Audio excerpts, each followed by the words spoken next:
Christmas Eve, 2005, Detroit, Michigan. The prison transport bus skids slightly as it exits Detroit, leaving the city almost invisible in the blizzard-like snowstorm covering the skyline. The darkening sky gives little light as Holland Carmichael shifts into first gear along the barren strip of tarmac. In the back of the transport lay three criminals: con man Austin Stroker, arsonist Martin West, and drug pusher. What's your name? My name's Razor.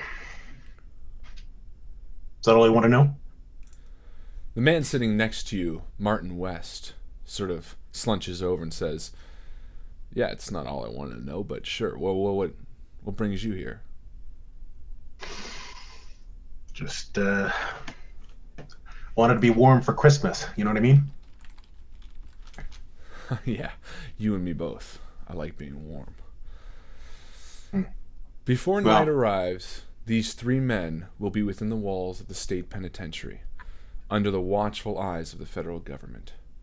The chains that bind their hands rattle slightly as the bus bumps into a snowbank. The driver oversteers just as Martin West pipes up again.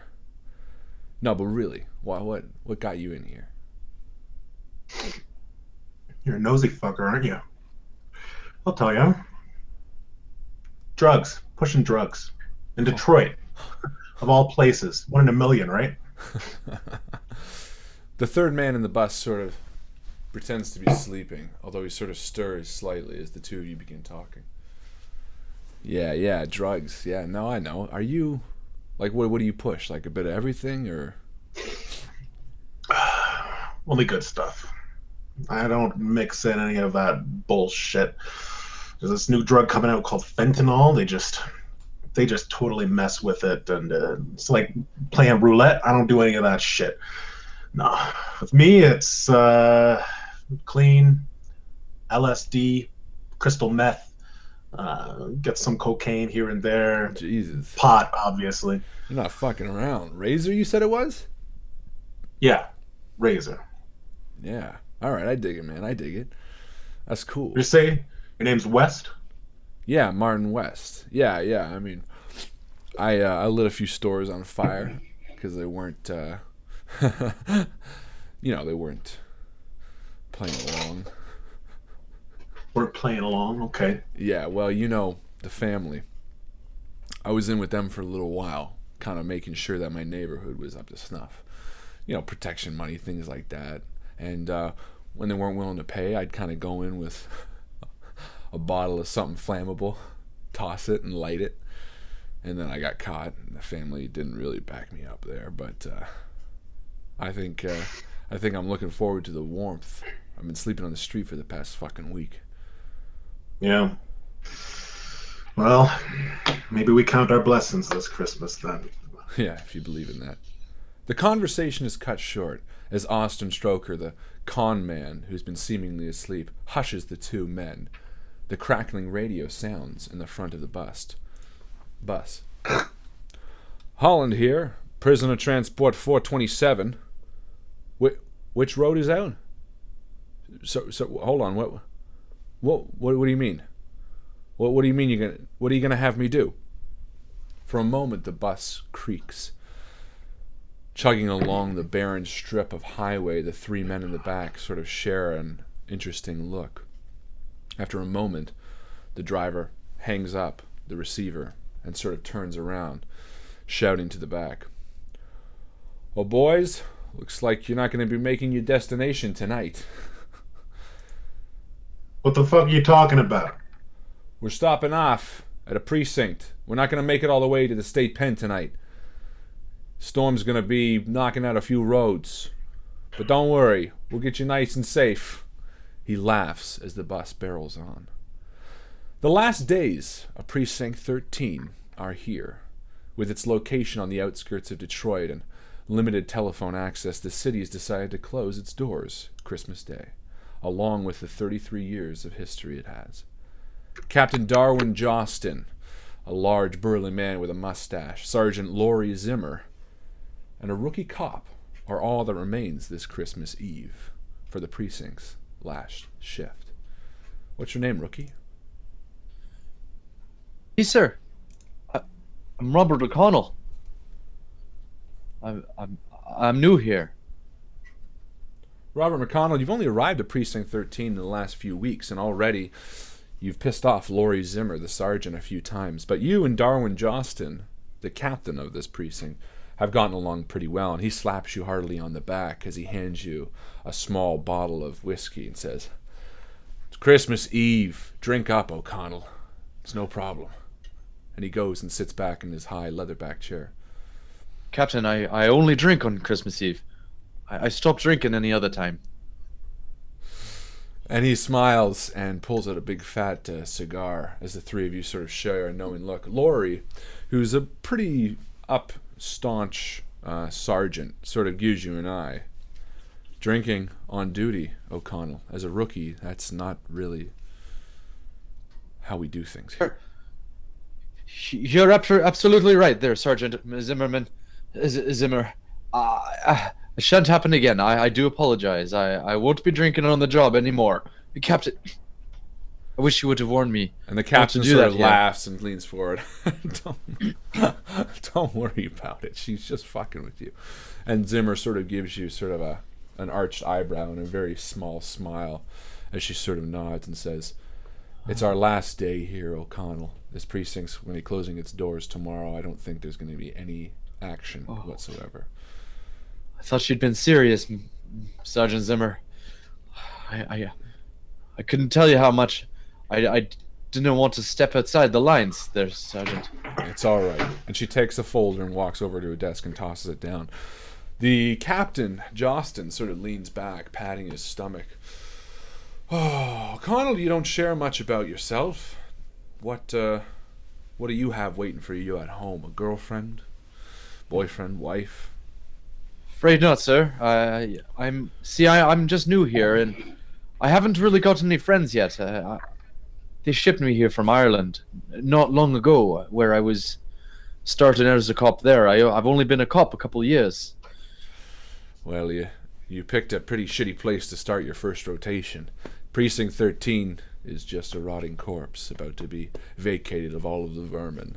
He sort of smiles to Zimmer, who sort of looks up from her desk and back down at the paperwork. With all due respect, Captain, I won't be spending it at all with anyone tonight. In fact, all I'll be doing at home is watching some old movies and perhaps opening my own bottle of Irish whiskey. And he sort of laughs, says, "Well, fair enough. We only have a few hours left here, and I'm sure it'll be a quiet night." And as he says that, the low hum of an engine rumbling sort of sounds outside. As you look out past the windows, the snow whipping wildly at the glass, the three of you sort of stand up and walk across the wooden slats of floor towards the window and see a prison transport bus, its lights shining on the front entryway of Precinct 13. And after a moment, you see the door open and the driver head out towards the lobby. Captain, I didn't realize we were expecting anyone tonight. With a concerned look, he sort of looks towards you. "Well, we weren't. Let's go down and check it out." And, Sergeant, did you know anything of this?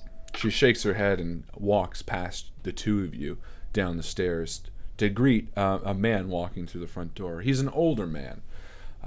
He's got graying hair and sort of a driver's cap, and you can tell he's just there to transport.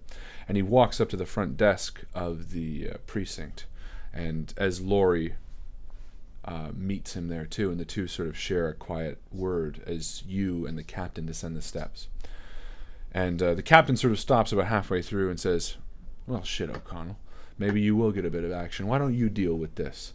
I've had my fair share of dealing with bus drivers." And he turns around and heads back up. Laurie kind of nods to him, hearing, and she sort of motions for you to speak to the driver, and he turns towards you and says, So you're in charge here?" It appears so, sir. What is it we can do for you this evening? "Well, I'm supposed to be transporting 3 prisoners here to the state penitentiary, but the roads are out. The snowstorm has completely lost all visibility between here and there. So I've been told by dispatch to stop here for the evening. use your lockups for the prisoners, and when the roads are better in the morning, to head out. Well, it shouldn't be a problem with us. I mean, that's quite a way to be spending your Christmas Eve there, isn't it? The captain is sort of above you, and he's leaning over sort of the mahogany railing and listening in, and he sort of shouts down and says, "How many prisoners?" And the man sort of turns up and says, "Well, 3.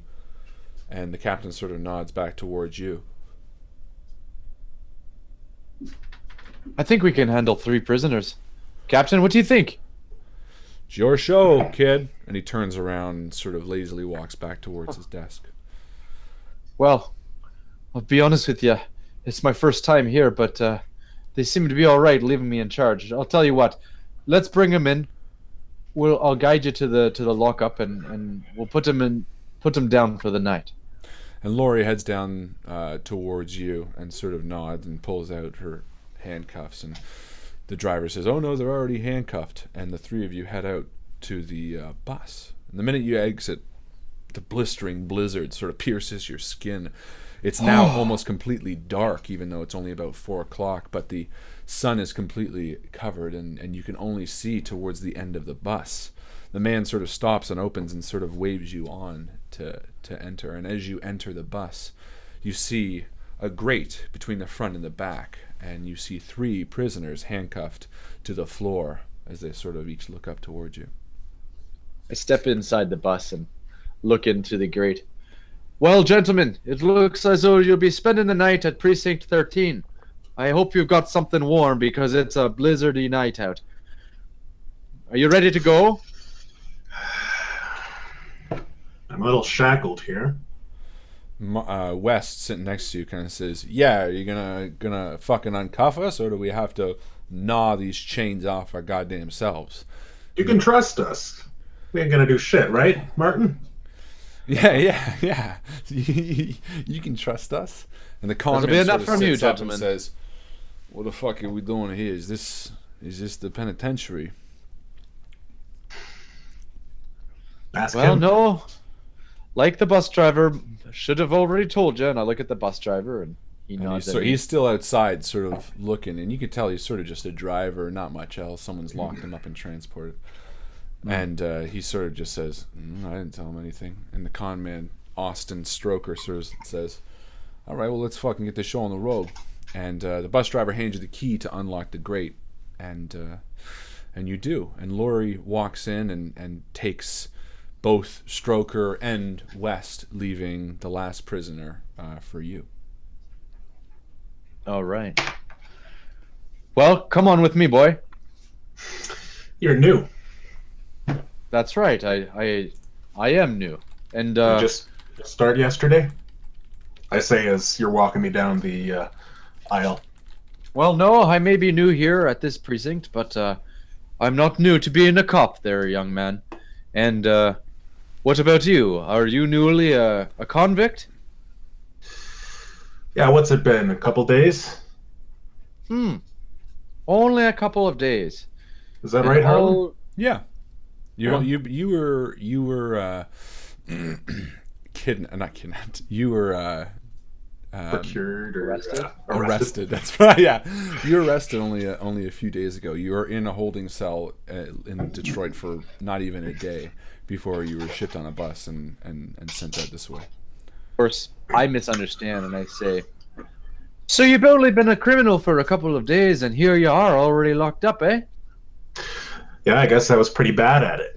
Aha, it would seem so. Come on with me, Sonny. We'll get you All right. inside where it's nice and warm. And I'll tell you what, I know you're a smart kid, but no, we will not be undoing your cuffs until you're inside your cell, nice and cozy and warm. Well, the guys Come on. gotta try, right? Of course they do. It's after all Christmas Eve. Everybody wants to be free on Christmas Eve. Come on.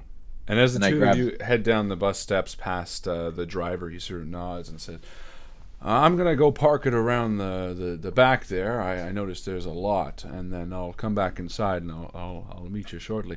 Hopefully you have a bed for someone like me." Oh, absolutely, Mr. Bus Driver. What is your name there anyways? Carmichael, Harlan Carmichael, he says. And he's an older man too, maybe 50s, 60s. You can tell he's just about to retire or fall over dead, whichever comes first. And he sort of nods to you and heads back into the bus as it sort of begins backing away. Lori is already headed inside, and she's past the desk, and you know the way towards the lockup that she's already headed. So it's just the two of you outside. And I step in and I look up to the captain as I walk in. Captain, do you mind opening the gate for the bus driver and keeping an eye for him? He'll be coming inside in just a moment once he's parked the bus out back. And the captain nods as you enter inside. Come on with me, rookie. Oh, that you say that to me? Yes, you're the rookie criminal, aren't you? Rookie criminal, rookie cop. Okay. Here, seem come rather here. I fitting. gesture for him to come close. When we're inside, we're in like a vestibule. It's a private area. Listen, you're new here. I know. Oh, This is the way so are things you. work. So are you, Yeah. young man. Yeah. Okay. Here's the way things work. I got some money. Okay. It's not here with me, but you let go of these cuffs. You find a way out of here for me, and maybe I'll take one of those Jeeps that you got parked out front. Nobody will be the wiser. Nobody will know it was you. We'll figure out a way to make sure that none of the fingers are pointed to you. In fact, there's definitely a couple people in your division who would gladly turn a blind eye, if you know what I mean. So you let me go. We make contact. I'll give you a number and an address that you can contact me at, and we make the arrangement, and everybody goes. Scot-free. Christmas, right? You'll just have to answer me one question there, rookie criminal. What? Has it ever worked for you before? Because it's sure as hell not going to work for you tonight. Come on inside. Let's hope Santa still wants to give you some gifts and not just some lumps of coal, eh? Come on. Won't be getting anywhere except for a cell tonight. And I reluctantly... No, I pull on him. I say, listen. No, you listen here. I'm serious. No. No, you listen here now. You may be a rookie criminal, and I may be a rookie cop, but I'm surely not a rookie when it comes to law. And that's for sure. I won't be letting you go. Now, come on. And Enough as of the this is struggling. happening, I see the door open slightly as someone else is walking in, and I put my head down and That's right. follow. What was your name There's- again, Alex? Robert Robert McConnell. O'Connell. And as you enter the Precinct 13 is a beautiful old building of the older days. Rich mahogany, wooden floors. There's a area that has the sort of welcoming desk and a hallway to the north. And I've shared it on the Discord chat for anyone who needs to see the layout of Precinct 13. You'll see a number of of ways to get in and out there. But the building is old and it smells of, ancient sweat and Piss. dust. And, well, it's not disgusting. Well, it is Detroit. You never know. And he leads you through the hallways and takes a sharp turn. And you enter into the lockup room. All right. Now, when I turn to... Is my mic okay? Yeah. It's perfect. I turned it down a bit. I turned to Sergeant Zimmer. Sergeant, so are we putting them all in one cell, or shall we split them between the two? And she sort of shakes her head and says, "Look, rookie, this is the only action you're going to get on Christmas Eve. I'll let you decide." And she sort of turns around and walks out of the cell room. Two of the criminals are sitting on a bench, handcuffed behind their back, or the other two criminals should say. The one that was sort of sleeping is kind of like, "Are you going to fucking lock us up, or are you just sitting here?" And West is sort of just smiling and kind of laughing and like, "What kind of fucking sham precinct is this? You got 3 fucking people? What the hell is going on here? It looks like a goddamn vacant building." Well, and what might your name be, young man? West. Martin West. West. Yeah. Mr. West. Yeah. You're very observant. In fact, there is only 3 of us working tonight on Christmas Eve on this almost vacant building. Now you're going to shut your trap and you're going to get in this cell and you're going to keep your trap shut. Otherwise, I'll turn off the lights and I'll turn off the heat and you won't get anything till morning. And he turns This to the is sound guy. all right to you. And are you fucking kidding? And he turns to the guy next to him, nudges him, just kind of like, "Are you fucking buying this? There are as many cops as criminals in this whole fucking building." And at that, I push in a razor, and I slam the door. Kung. And Good night. The echoing of the cell, you realize that tonight is going to be a long and dark night.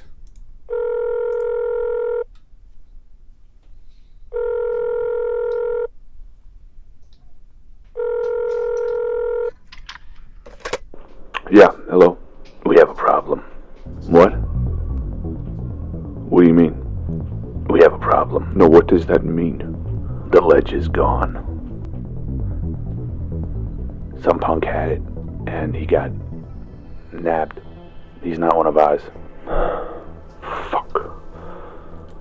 Alright, listen. He's in the lockup now. Shut up. Listen to me.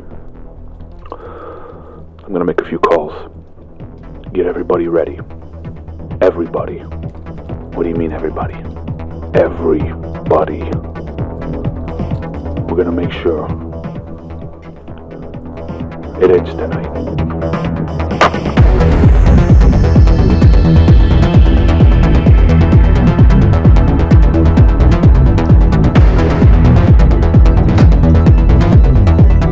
And we're live! Oh yeah, baby! Hello all, welcome back to the INVICTUS stream. My name as always is Mr. Harlan Guthrie, and I am here with my wonderful brother Alex. Hello and good evening. And the one and only Mr. Justin Thomas James. And we are here for the first time ever with Assault on Precinct 13, the RPG. Why Assault on Precinct 13, the RPG, you might be asking? I don't fucking know. I've barely seen the movie, but it felt really good. So we're doing that tonight. We're going to see how it works out. Ladies and gentlemen, welcome to the INVICTUS stream. We are so happy to be here on this Wednesday night. We do this every Wednesday night, and we have done it for many years, and we will be doing it for many more. So if this is your first time watching the stream, welcome. Please subscribe to us on YouTube, and make sure you like this video and other videos that you might have seen on our channel. If, again, you're sort of new here, make sure you jump over to our Facebook page and our Facebook group. The page is where you get all the cool updates and stuff like that. The group is where you join, and you get to actually be friends with everybody. Tell them what they win when they join the group, Justin. Well, when you join the group, lots of things happen. First of all, you get to be a member of our fantastic community, which is the people that comment and make posts throughout the week are just fantastic people. It's a lot of fun. But also, if you are a member of the Facebook group and are creating posts, you have an opportunity to win what we like to call the most valuable post. Post. That's right. Yes, the most valuable post is the post of the week that we thought added to the community, got lots of likes, got lots of conversation going, and or maybe just the most complimentary of us, let's be honest. 90% of the time, that's what we go with. It's pretty easy to win MVP when you're just real sweet on us. If you're like, Harlan looked really good this episode, that's a guaranteed MVP right there. Guaranteed. Yeah. Those are the magic words. That's it. Just compliment me. And this week, I am happy to announce that the winner of the MVP is a newbie to an extent. He's been around for a long time, but he's only recently posted. I would like to reward it to Luis Ricardo Romero Leon. For asking about brainstorming ideas for his D&D game. He was sort of hitting a bit of a rut, so he posted asking for suggestions. Now, Louis or Louis, or however you want to say it, however you say it, messaged me privately and was kind of like, hey, and I was kind of like, check out the group. And that's really what it's for. There's a lot of people who you might have questions or look for advice or want to give advice, and the group is the place to do it. It's the place to be. It's where everyone sort of culminates and gets together and shares those stories, and it's a lot of fun. So if you haven't joined already, make sure you do join. If you're considering it, then you shouldn't anymore. Don't consider it anymore. Just do it. You have a choice right now. You have a choice right now. And considering it any longer is not one of the options. You No, can it's either join not. the Facebook group or just not consider it. Die trying. Or die trying.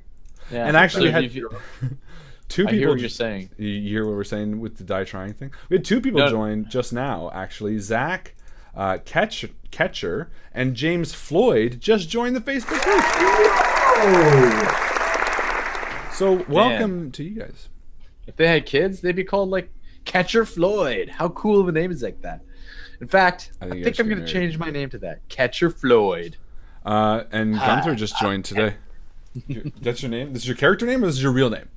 Real name. Oh, you're Catcher changing Floyd. your real name to Catcher Floyd. So there you go. Congrats, guys. That's awesome of you. I realized I missed over the 18 plus warning, and this is going to be an 18 plus heavy game. So, 18 plus, ladies and gentlemen. Make sure that you. Alex's name is warning up. Right. It's Oh, there you go. 18 plus. 18 plus. 18 plus. What I said. That's what I said. Remember, Visa. How many times can he make that joke? It's impossible to get tired, I swear. Yes, it is an 18 plus show, so Screeching. make sure that you are. Screeching. Oh my god. This Make is sure rated that R. Screeching. if you're uncomfortable with no words and mature and violence in general, this like is based Screeching. for people who haven't seen Assault on Precinct 13. It's a John Carpenter film from like the 70s, which was very violent, and they remade it in 2005 with Ethan Hawke and Lawrence Fishburne. Oh my god, nudity. Are you okay? Nudity. Alex is having his fun right there. We're gonna add nudity for sure in tonight's game, but real nudity. So get ready because it's gonna be a strip show. Strong nudity. So yeah, if you haven't seen Assault on Precinct 13, you should probably check it out. It's an interesting movie. Also, besides the 18 plus warning, I want to warn anybody who's first time watching this, do not start with this episode. Go start with like a real RPG. This isn't a real RPG. However, we are using a real combat system tonight, or at least sort of a modified combat system.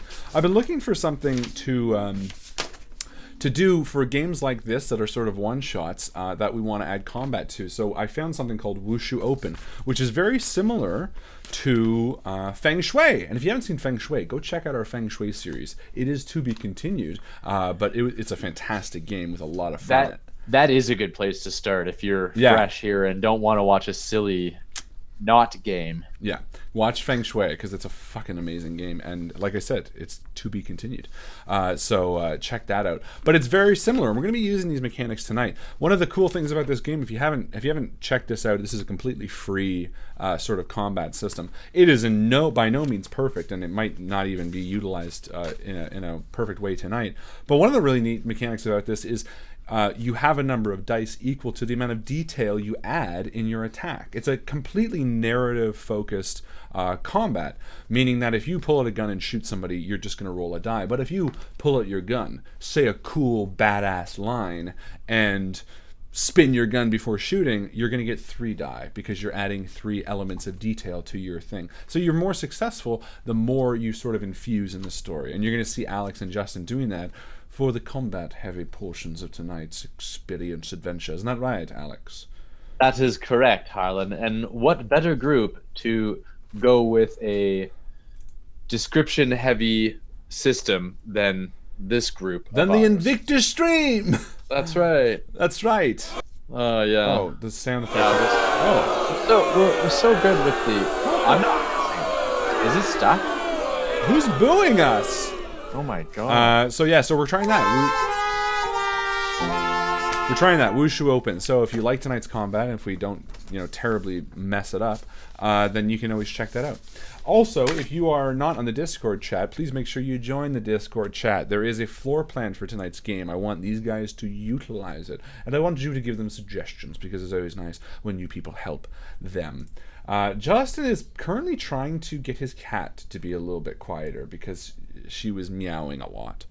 So we can't go back to the game just yet. We were messaging on the side, and we decided that I think the best option was to toss it off the balcony. Yes, but cats always land on their feet, so it's going to be So fine. it's no problem. Totally fine. This weekend, I might do a spooky stream. I do not know if I'm going to, but I might. I don't know, He might.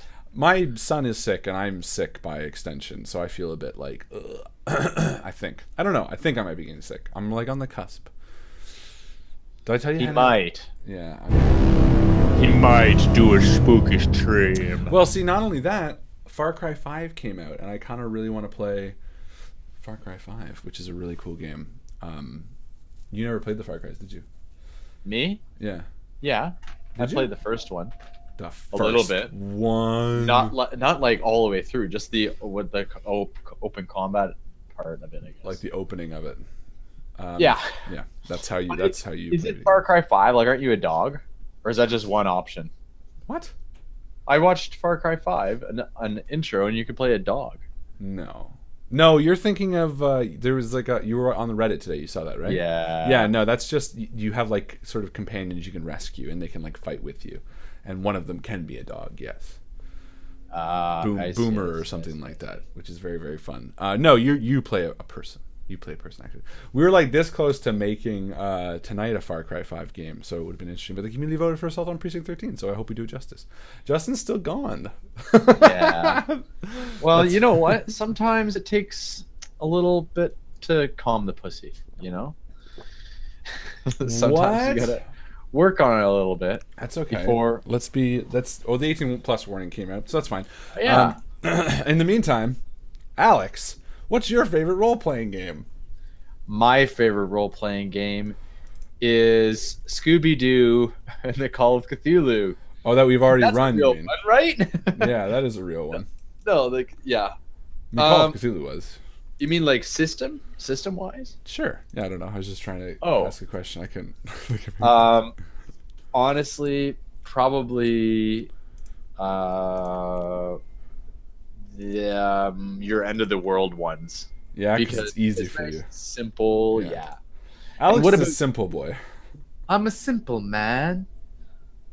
Not in a bad way. I know. What's your favorite, Harlan? System-wise, you know, if I'm looking for like combat, yeah, D&D is a winner for a reason. It's very nice when you know it, which I don't usually. But I would say because the way my mind works, I definitely enjoy Call of Cthulhu.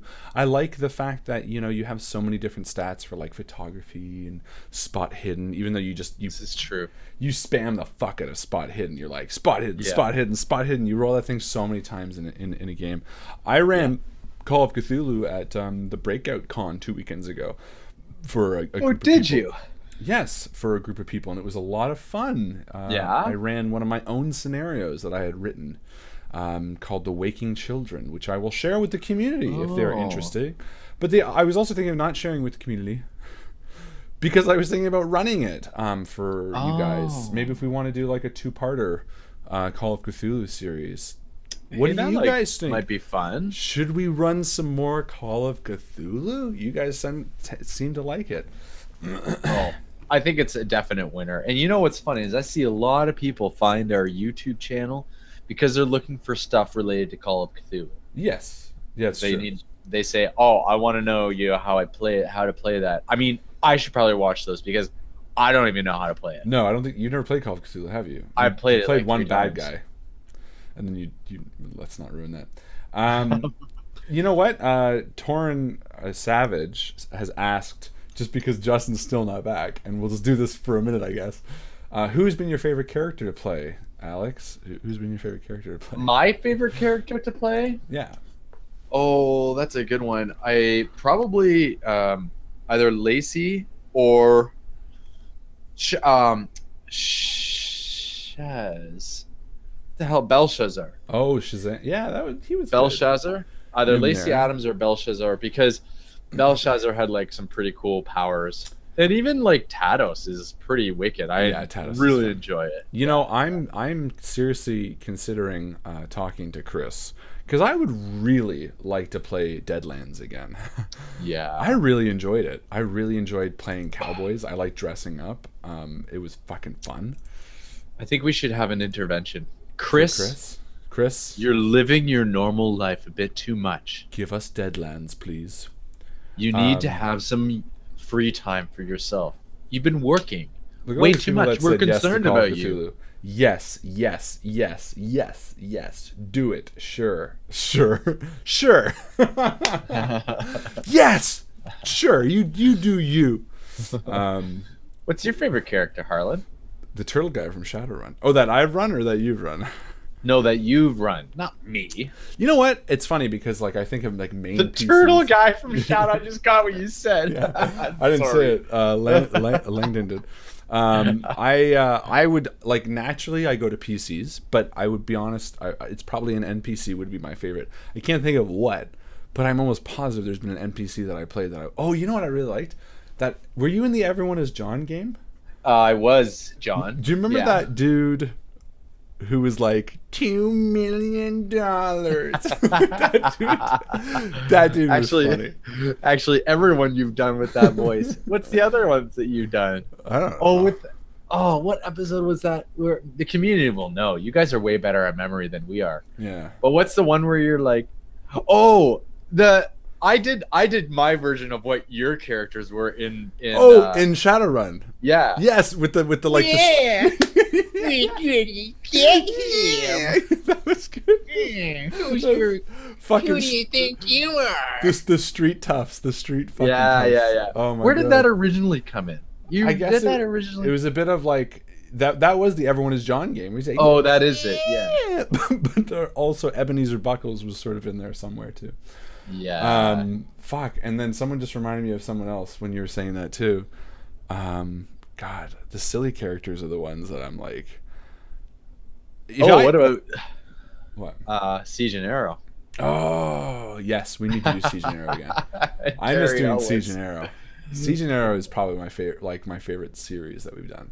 Yeah. We should just turn that into a TV show that we film. Siege and Arrow. Yeah, that would be a lot of fun actually. And I would love to do. This is interesting too. No one asked this, but I was just thinking about this. If we had to do a sequel to one of our games, doesn't have a sequel right now, what would you want to do a sequel of? And I was thinking, did you play?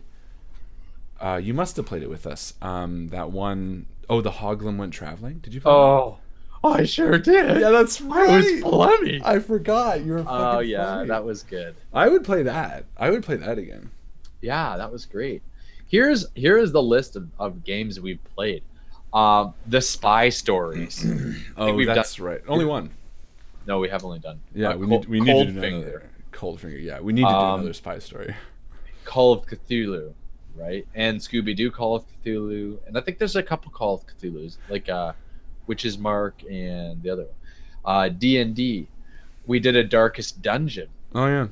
play on that one. Mhm. Deadlands. Diaspora. I would like to get that going. Oh yeah. again. I was thinking about this the other day too. We've done 50 games a year for at least 3 years, maybe 4 years. Like I for sure, because I played I know the vast majority. I think probably 99% of the games.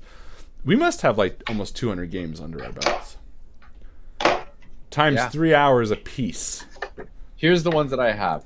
Oh, the Call games. of Cthulhu, D&D, Oh, you're back. Darkest Dungeon, Deadlands, back. Diaspora, Okay. Dragon Age, End of the World, Fate, Feng Shui, Yeah. Numenera, Revenant, Shadowrun, Siege and Arrow, Survival El Tropicos, Siege and Arrow. A Swashbuckler's Life, Tales from the Brood, The The Hoglin Went Strange. Traveling, The Longest Night, The Skeleton's Key, The Strange, Trapped in an Elevator with a Murderer, Oh, yeah. Winterwoods. Oh yeah, Don't Walk in Winter. Then there's more. That's not all of them. I know there's more too. That's all the ones that I've been in, I guess. Oh okay, because I was gonna say there's still a lot more. There's like End of the World. There's I said that. there's the whole Dragon Age. Like there's 20 Dragon Ages, Yeah, I said Dragon and Age. the mini series of Dragon Age. That's right. Yeah, 23. Yeah. It's like 23 fucking episodes of Dragon And Age. we've done 3 or 4 different episodes of Swashbuckler's Life Oh, that's right. And Terminator. and Terminator. That's right. I would love to do it with Siege and Arrow. I think we have to do Siege and Arrow with Joe as our GM. Because Michael's sort of taken. He's Yeah. no longer with backseat. us. Yeah. But they're not that he's dead. No, He's no still- longer with us. Street. Oh no. Michael has left the stream officially. I don't think we ever said that, but anyway. But I feel like Joe sort of encompasses that side of Michael anyway. That sort of like rules oriented.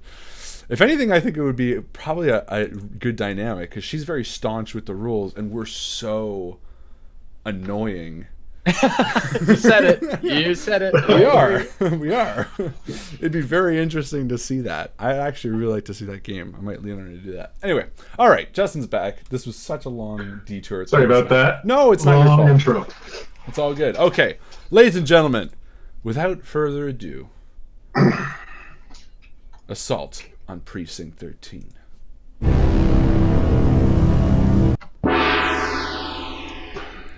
The cell slams shut as Austin, Martin, and Razor are all behind the bars. And you, O'Connell, are typically tasked with watching them, but you know, as these bars are impenetrable, that you don't need to spend the entire time in this room. Nope. In fact, you know what? Gentlemen, I'd like to try and make your Christmas Eve and our time here together the very easiest it is on all of us. Can I offer any of you perhaps a hot coffee? Or maybe just a glass of water? Yeah, I'll take a glass of water, says Austin Stroker, who's already sort of grabbed a seat at the back of the bars.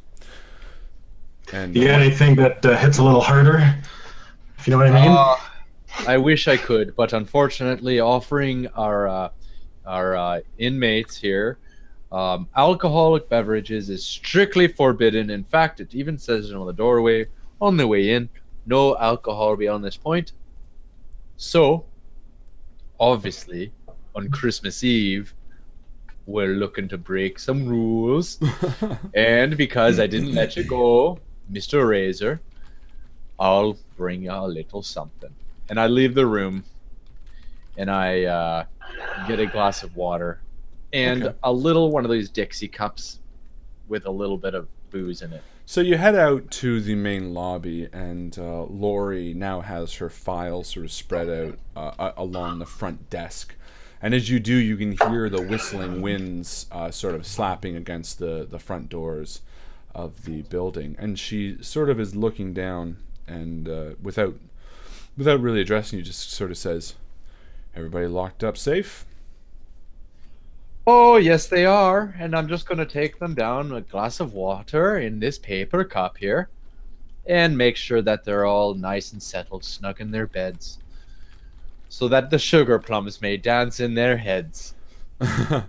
And she sort of goes, not really listening. And then she sort of drifts up and starts looking at the front doors. What are you looking at there, Sergeant Zimmer? Mr. Carmichael, didn't he say he was going to park out back and come back? Yes, and that's why the captain lifted the gate, and he... Why do you say that? What are you looking at? And the captain is back in his post and sort of leans over and says, "Yeah, I lifted the gate, but I think you should be back by now." Well, take a look at the security cameras while you're up there. Did you just bark orders at me, rookie? Captain, I'm very sorry, but yes. And he sort of looks you over for a second and then smiles. All right. And he turns around and he heads Please, back sir? to his desk. All right. And after a moment, he kind of says, "I don't see him on anything." Perhaps he went on a food run. I mean, it is late night, Christmas Eve. I'm sure the McDonald's is open. In fact, you Americans have these McDonald's everywhere. I don't quite understand it, frankly. Food. Razor. Best is sort of sitting antsy while Stroker's in the corner again, sort of closing his eyes and sort of... Stroker's in the corner, eh? Yeah. Best is sort of sitting there, moving his feet, and he's kind of like, "Hey, Razor. What? Are you thinking what I'm thinking?" 3 cops ain't too many. Yeah, I'm thinking, look, what kind of fucking chance is it that out of all the places in all the fucking country, we end up in the one precinct that's got 3 fucking cops on Christmas Eve? The place is completely empty. I don't even know people know we're here. Not to mention there's a goddamn blizzard outside. Yeah. So, yeah, I guess Blizzard's keeping. It's just, is it hot in here? No, I mean, Don't you think this is sort of perfect? Like we're in the middle of nowhere, man. We could literally do anything. Anyone could do anything out here, and no one's gonna know. Yeah, you're right. And sweat is starting to form on my brow, and I don't exactly know why. I'm just starting to get the shakes. I don't know. Yeah, we got to get out of here, Wes. We got to find a way to break out. Break out of here. He's bringing back booze. He's going to hand in the water. If we can nab his arm when he reaches in. That's what I'm saying. Listen, I think between the three of us, and he sort of nods to, or sort of nudges Austin a little bit, and who is sort of seemingly asleep, he grabs Best and bends his arm around his back, and just as he sort of crumples down to his knees, Best is like, "Ow!" And he's like, "Don't fucking touch me," and he throws him down in front of you. And this man, who's sort of played real calm, stands up, and all of a sudden you see his stature, and he's large, and he sort of sits back down. He says, "Don't include me in your fucking bullshit. Listen, you know how stupid it is to try to make a move on 3 fucking cops with guns in a place like this? I don't care what the numbers are. You do anything stupid, they're gonna lock this place up. They're gonna call in everybody that they fucking know, and you're gonna be spending double the time in prison, if not the rest of your goddamn life. I'm in for nothing. I'm just gonna fucking go my own separate way, get to the state, work it out, and end it there. Don't include me in your shit," he says as he sits down. You're in for nothing, Austin? I mean, I'm not in for that long. I'm not stupid. I'm not gonna fucking triple my sentence just because of some fucking idiot here who thinks it's a good thing that we're in the middle of a fucking snowstorm. Yeah, okay, you take over the 3 cops, then what? What do you think? What's your next move? You're gonna kill them all? You're gonna fucking try to get a cop car and drive it out of here? Use your fucking brain. I don't know. I just got a bad feeling. And Rookie, you are the chief or the captain comes back over and leans over and just says, "Yeah, no, he's not on any of the monitors." Oh, that's awfully strange, eh, Captain?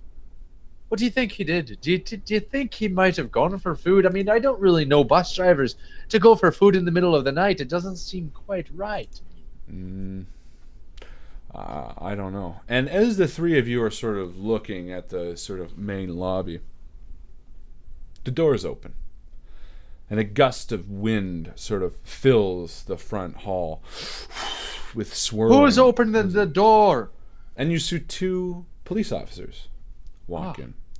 One is sort of tall. He's got thick eyebrows and a dark mustache, and the other is a bit thinner. He's sort of got gray eyes, and he sort of looks around cautiously, spotting the corners as he walks in. And the 2 are decked out in full police gear, and you didn't really see a car pull up. And they kind of walk in and look between the 3 of you having a conversation. "Good evening." I would like to roll some sort of, well, here I'm going to roll my lawfulness, knowledge in the law. Sure. So remember the way this system works, that the more detail you want to add to the scene, the more dice you're going to roll, thus the more success you're going to have. It's to a total of 4. If you can add, and you don't always want to try to get 4 exactly, just kind of make the scene come alive with the way you want to describe it. So I'm looking up at the captain, and the doors fling open, and this wind gust of snowy blowy comes in, and these 2 police officers, seemingly police officers, who I'm very suspect of, because they're walking into basically a closed down precinct without any notice, and it's sort of out of the ordinary. And being the rookie cop that I am, I don't recognize them. But at the same time, I also know that things are usually on protocol at any police precinct, whether it be in Ireland or here. Now, with that said, I do look at the captain, and I give him sort of a nod that people have come in. He's out of the view of these 2 characters, so he may have noticed that on the security camera, he can get a good glance on these guys. I decide to swagger up and say, "Oh, good evening, gentlemen. And what brings you in at into our precinct here at such a late notice on Christmas Eve. Is there something I can do for you? And I'm spotting, their badge numbers, their names, the where patches are placed, the legitimacy of their uniforms. Legitimacy. Okay, so I'll give you 2 or 3 die rolls if you like. I'll say 3 because you did a lot of description. Yeah. That's okay. Thank you. That's nice. Thank You're you. welcome. Thank of you. Is So- it D20s? Yeah, no, it's D6s. And what did you right. give yourself in a trait for lawfulness? I give a 4, Okay, so you need a 4 or lower. which So- I got. Yeah, so you have a 4, so you have a success. So yeah, you sort of give them a once over, and you look at them, and you're kind of like, yeah, you're like that seems on the up and up, and the 2 of them do seem sort of, like they're police officers. Huh.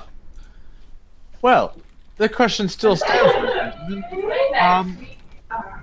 Where about are you coming from, and what brings you into our neck of the woods here, gentlemen?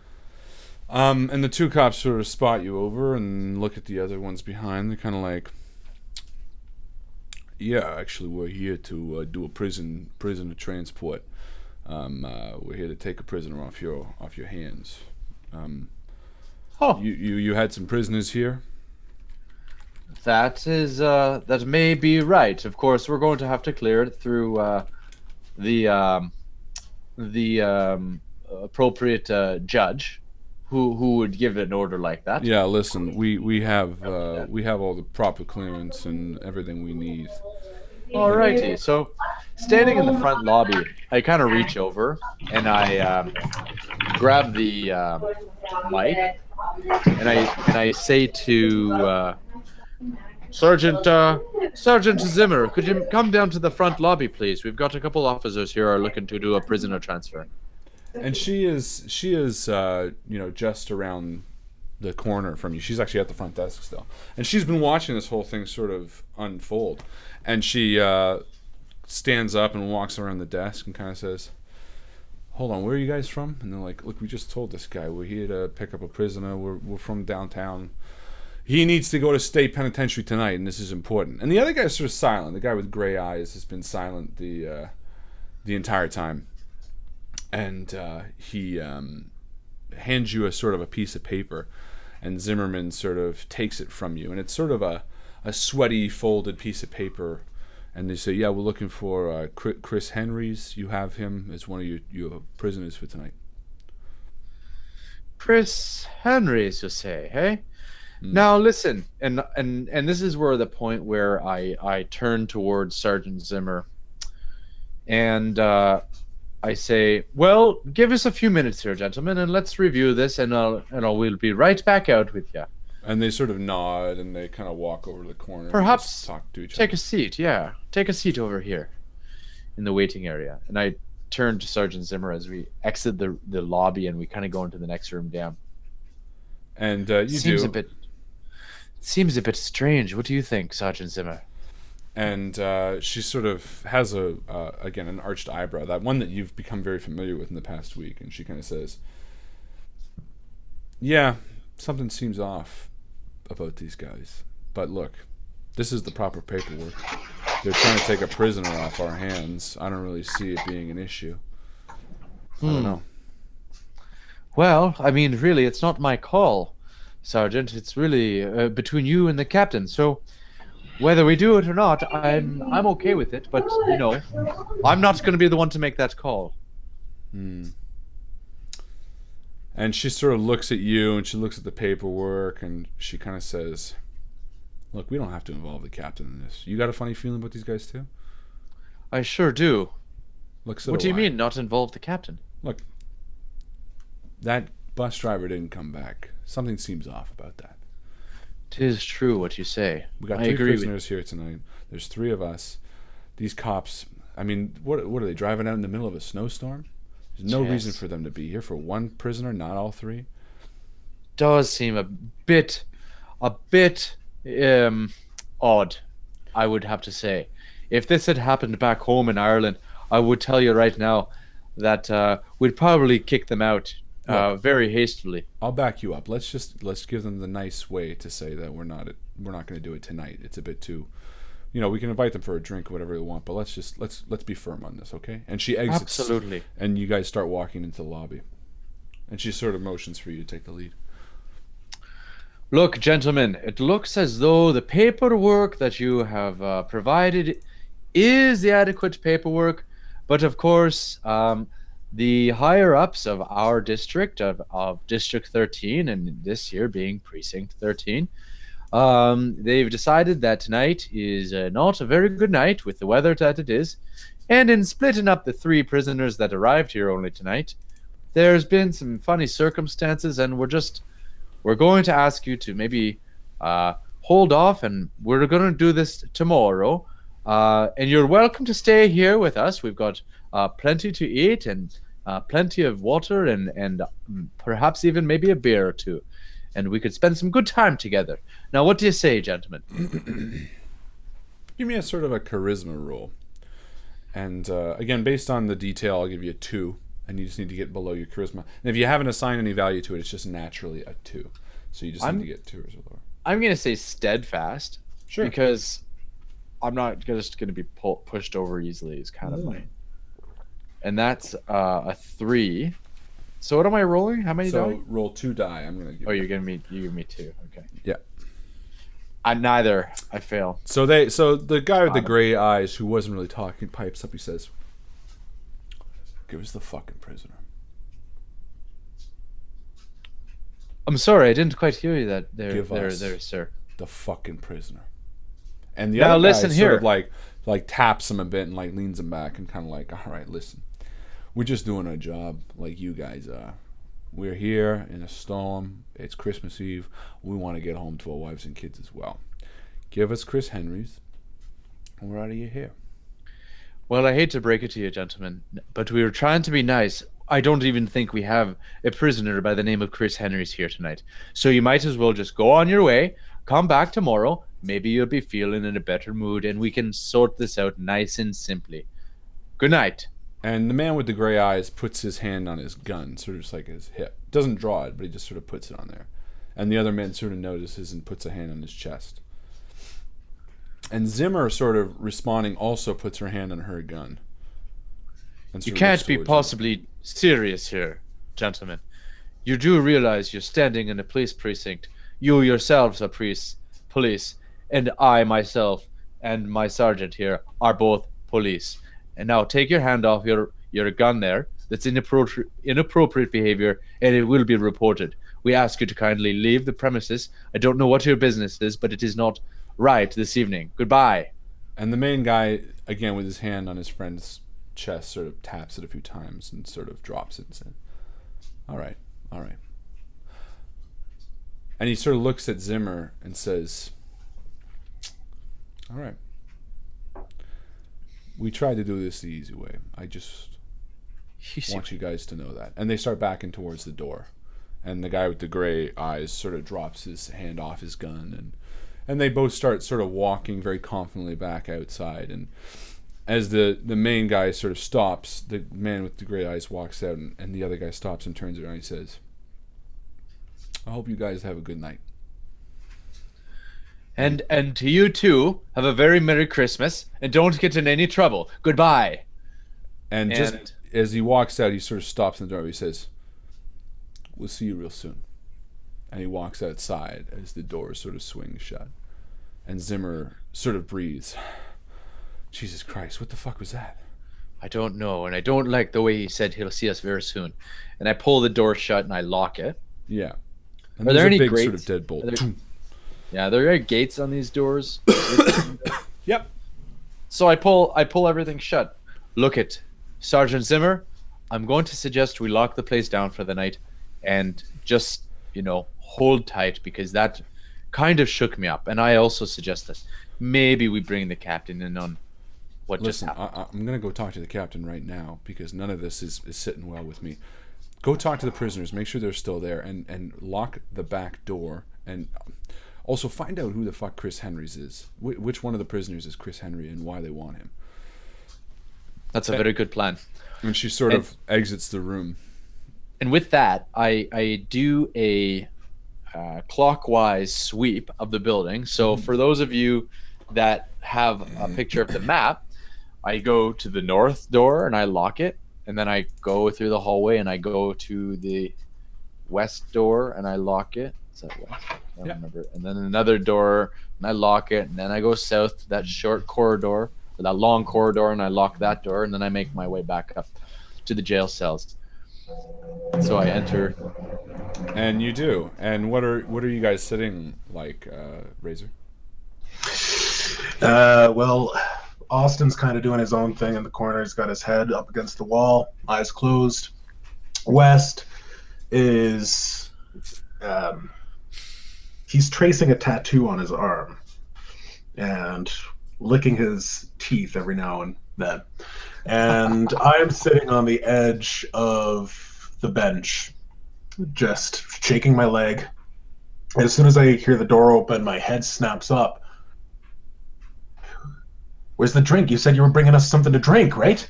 Oh, You're going to bring us, something a little harder, right? that's right. I'm sorry, gentlemen. I'm sorry. Something came up. It's very important. I know I promised you a drink, but I looked around and there doesn't seem to be anything.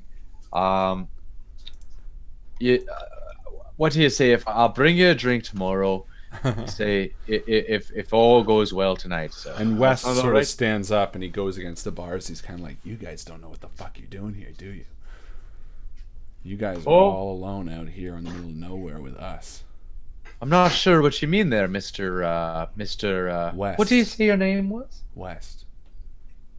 And is that some sort of call sign there, Mr. West? No, it's the name I was given at birth, Martin West. Oh, you're a bit creepy there, Mr. West. What about you? What's your name? And I look at Justin. What do you say your name was? My parents named me fucking Razor. That's what your parents named you. Yeah, sure, why not? Oh, well, I'm just saying, perhaps you had been born with another name, but hey, if that's your name, then that is the name that Christ gave you, and that's the name that you should die with. You get me a glass of whiskey. I'll tell you what my name is. So you do have a real name. Okay then, Mr. Razor. I'll be right back. And I step behind I don't even go out of the room. I step behind the desk. And I reach into my back pocket where I've got a flask. And I fumble, and there's a couple little paper cups there. And I pour just over a shot into the paper cup. And my hand is a little bit unsteady. I'm a little bit shaken still from earlier. The adrenaline's rushing. I can't quite think straight. I stand up. Well, wouldn't you know it? Somebody kept a bottle of whiskey right back here.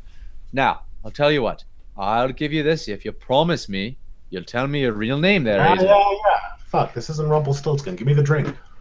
Okay. And now step back a bit. And I ask him to step back. Take a foot step back. What do you got? All right. And I set the paper cup down within arm's reach of the bars. Mm-hmm. Okay, and I take a step back. There you go. Now, Come Mr. back. West, you stay back. I grab the drink. Okay. Chris good Henry's. whiskey. Yeah, it is good whiskey. Chris Sorry. Henry's my name. Chris Henry. Yeah. Oh, it's a very fine Christian name. And Yeah. to make things seem natural, I also ask, and you back there, what be your Austin your Stroker. name? It's on the fucking sheets. And that there is the name you were born with, Mr. Stroker. You just have to. And he nods towards the desk. And With already- a stack of I don't sheets even that the driver look. Gave you. I don't even look. I don't care because all I was looking for was Chris Henry. Mm-hmm. Okay. Well, thank you very much. Now, if you gentlemen would keep it quiet, I also walk back to the door that I came in, and I lock the door to this room. Mm-hmm. All doors to this room. Well, but as you're walking towards the exit, the gentleman in the back, Austin, sort of says, "What's got you all scared? What's that? What's got you so nervous? Oh, nothing's nervous there, Mr. Austin. No, it's just a cool evening. That's all. I stepped outside for a butt, and now I'm a little bit cool. So, I'm shaken as is reasonable. You're nervous. Ha! Nervous about what? That's what I'm trying to find out. Tain't nervous about nothing. Thank you very much, gentlemen. Now, you might as well get some rest, because you're going to be here all night. And, the toilet's in the corner there, and make yourself useful. And Wes sort of like is against the bars again. He's kind of like, you are nervous. I see it. Just leave the kid alone. Something's Yeah, wrong. let's just get a good night. Yeah, something's always wrong. You're nervous too. Why is everybody nervous but me? Oh, see, perhaps you're mixing up nerves with anxiousness. You see, I'm just anxious to get home. It's Christmas Eve, and you know what happens on Christmas Eve? You see, Santa Claus comes. He comes down the chimney, but he won't be visiting you because you're in prison. He'll be visiting me, and I'm just anxious to see what he's going to give us. So there you go. Goodbye. Goodbye, and have a good evening. And I leave through the north door there. And as it shuts behind me, I lock it tightly. And the minute you lock it, the power goes out. I was just about to say I turned off the lights, but I don't have to. No. The hallway is bathed in darkness. And the cell for you each is also in dark all of a sudden. And does the emergency lighting come on? Yeah. So there's like... It's sort of, but it's sort of like scattered in angles. Yeah, there's going to say, it's stark like shadows strewn across the... sporadic lighting throughout the building. And I forget that I have a radio right on me, and I pull my radio. Sergeant Zimmer, come in here, Sergeant Zimmer. And she answers, yeah, the power's out for us too, and the phones are dead. Oh, great. Connell, I have a bad feeling about this. I've been speaking to the captain, and we're locking everything up right now. Good. Maybe I could come up and we could spend the evening together, huddled. No, look, just sit tight for a second. And after a minute, and then there's no answer. And you're standing in sort of the darkened hallway, and you can hear the whistling wind outside, and you're standing before the locked door to the lockup, and you hear sort of a rattling as West on the inside is sort of just banging the bars. Why is the light out? Oh, Jesus. I'm going to have to deal with this motherfucker at some point Why anyways. is the power I might as well out? just... And he turns to deal with you, Razor, and he says, why do you think they cut the power? I don't know. So we can't see? This isn't Storm. Precincts aren't meant to lose power in a storm. Okay, well, what do you want me to do? I don't know. And he sort of slinks off to a darkened corner. And with the way that the sort of emergency lighting is, the cell itself is sort of cast in stark shadows. And there's a dark corner that Wes just sort of walks back into. He slinks. Slink. And after a moment, Zimmer, you see a flashlight coming around the corner, and Zimmer sort of walks towards you, and she throws you a flashlight, a big, heavy metal one. Turn that Thank on. you, You Zimmer. should always have that with you. And she says, "Look, I'm fucking nervous. So is the captain. Something's wrong here. We need to figure out where to move these prisoners, or we need to get down here. This is not the most secure area." And she pulls out a map and shows you, as you know very well, this is right by the back door. And she shines a light just past you, and you see the back double doors to the sort of underground garage area. She says, I think that's covered.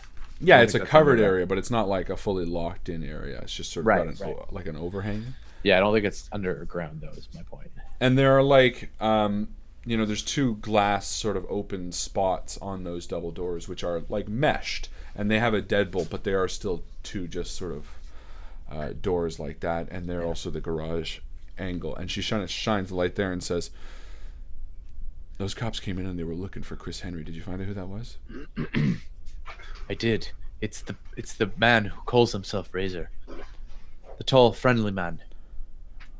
Are you following my logic here? 2 cops come in, they ask for 1 prisoner and 1 prisoner alone. The power gets cut. I'm following you, Sergeant Zimmer. I'm just hoping you're completely wrong. And I'm hoping my gut is completely wrong.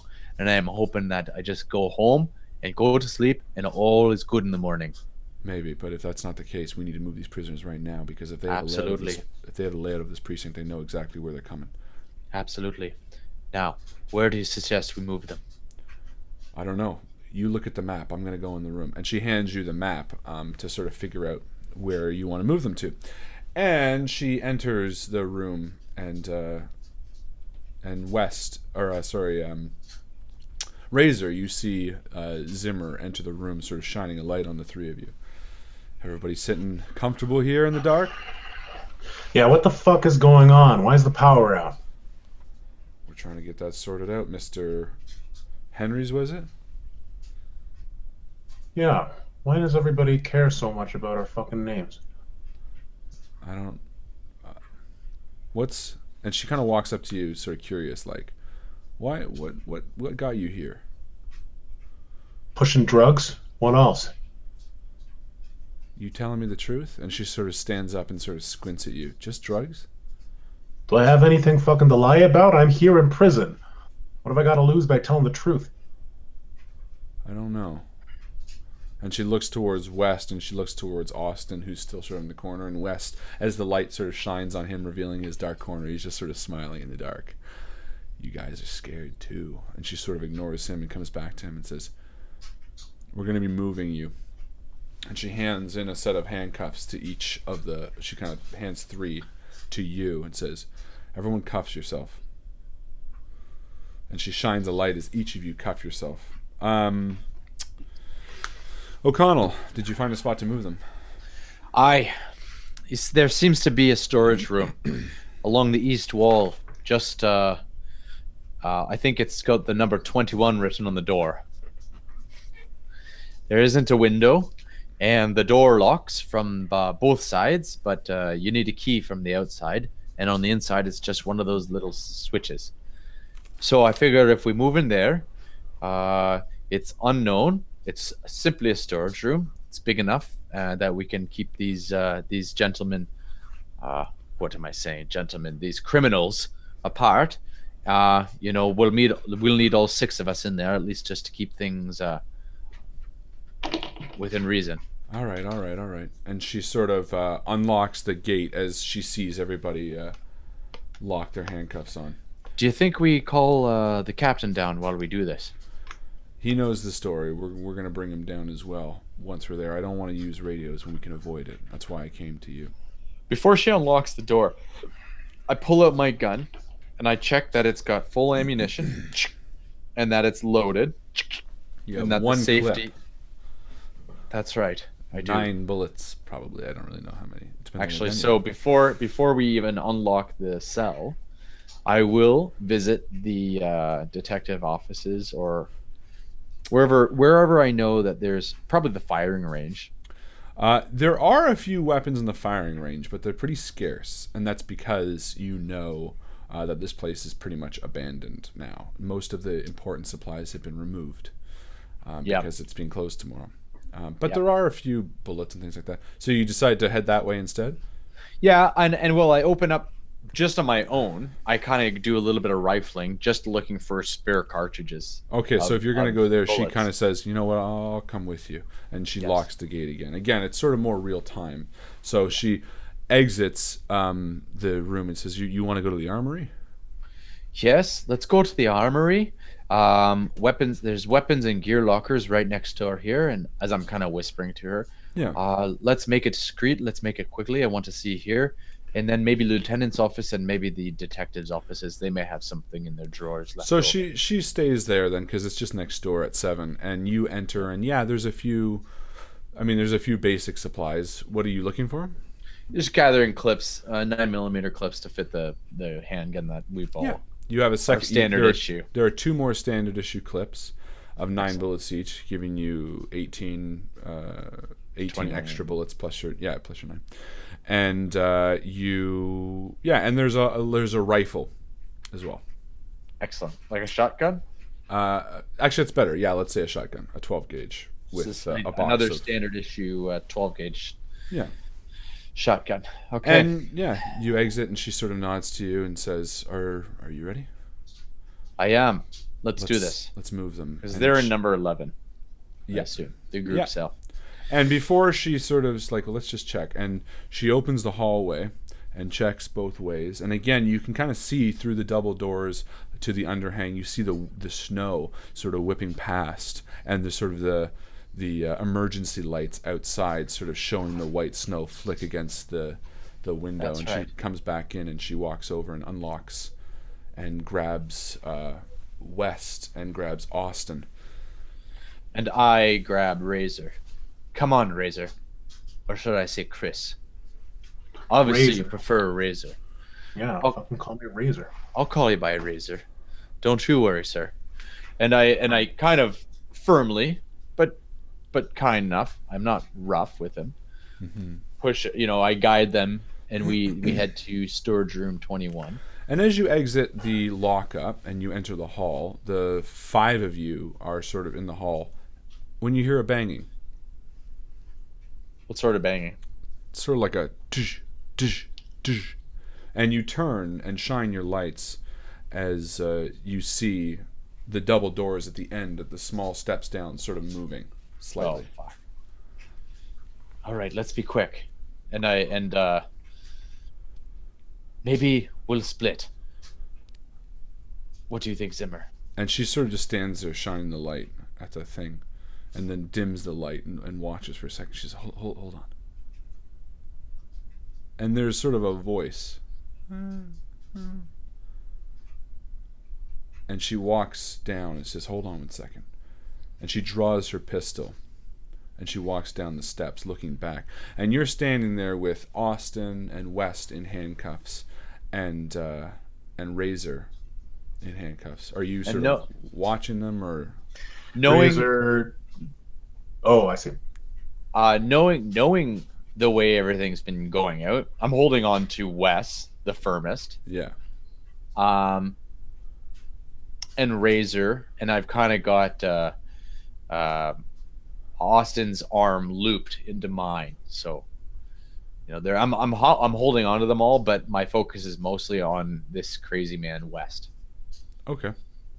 And she sort of slowly walks down the stairs and looks back to you and says, keep an eye on all of them. And actually I continue to 21. Okay, so you're continue moving on. Yeah. Okay. And And as we're walking down the red tinted hallway, I exchange a look with West. And I glance down at the hands that are holding his cuffs. And then glance back at him. And in a nod, I gesture, should we try this? and he, without even reacting, he throws his cuffs around the rookie's neck. Alex, give me a dodge roll, as much as description as you can add. Well, knowing that I'm kind of expecting something, I've got 3 prisoners in my arms. Yeah. I've got my hand ready at my gun, which has already got the safety off. Okay. Mm-hmm. So as I feel the energy rush into his arms, I should say the blood rush into his arms, it's almost like an adrenaline, and I preempt it. So I know his arms are going up, and I draw my gun and I press it right up against his chest. Okay. As he puts his arms around me. Perfect. And I say, you better put your arms back down or you'll be losing quite a bit more of yourself than you wish. Give me 4 die for that. That's good. 4 d6s. And what's your what's trait are you rolling this with? Armed combat. Sure. Which is Which is a 3, and I got a 2 and a 3. Perfect. So yeah, you succeed. You do exactly that, and he's sort of like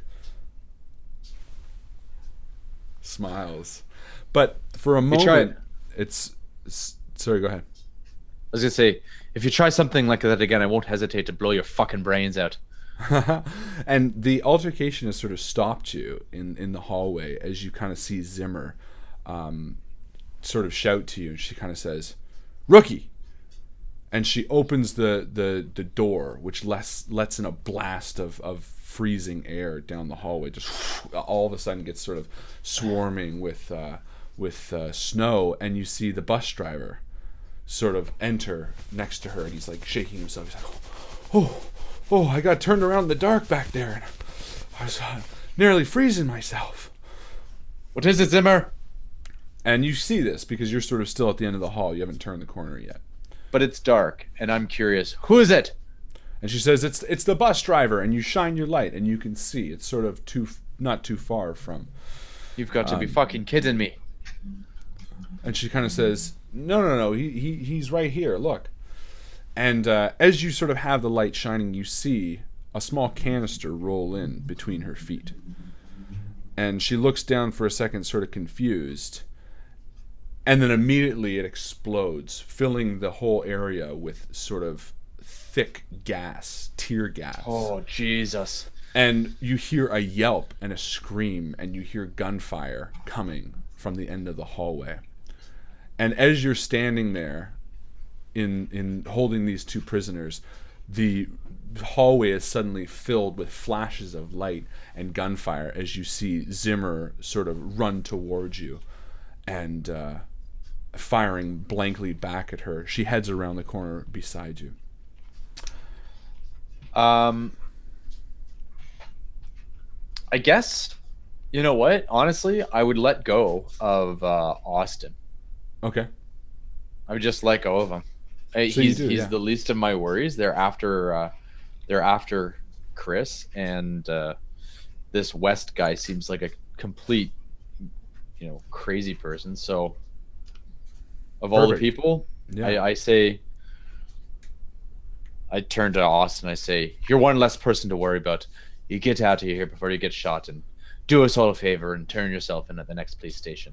And Austin, like the minute you let go, he runs.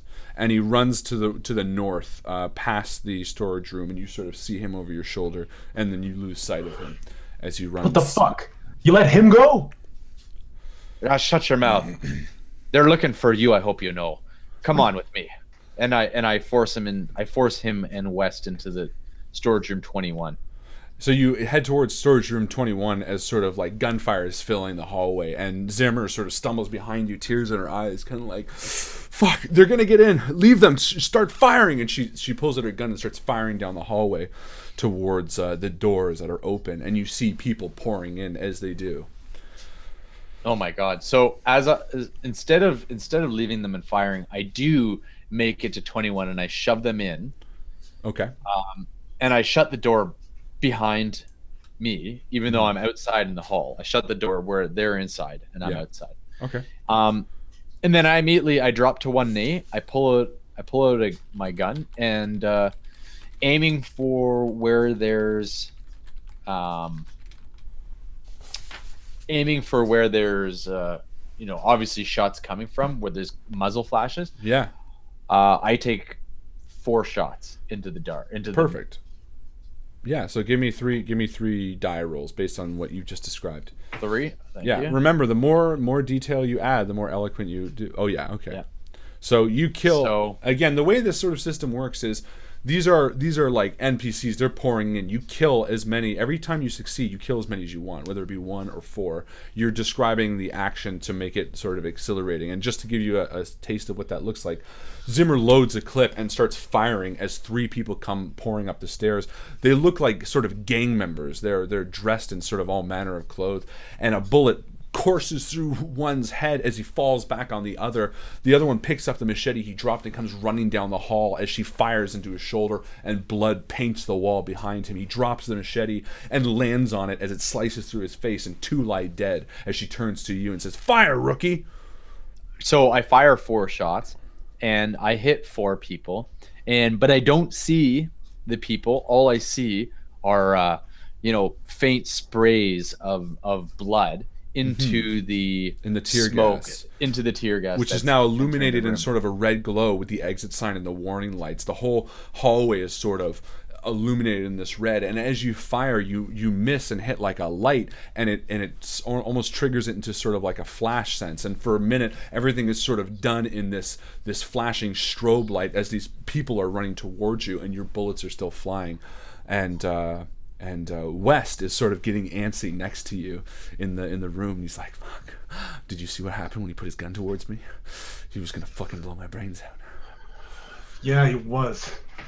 Sorry, I didn't help out much there. And I'm looking around. Is there a weapon of some kind? I'm looking for like a fire extinguisher. Yeah, there's a fire extinguisher on the wall.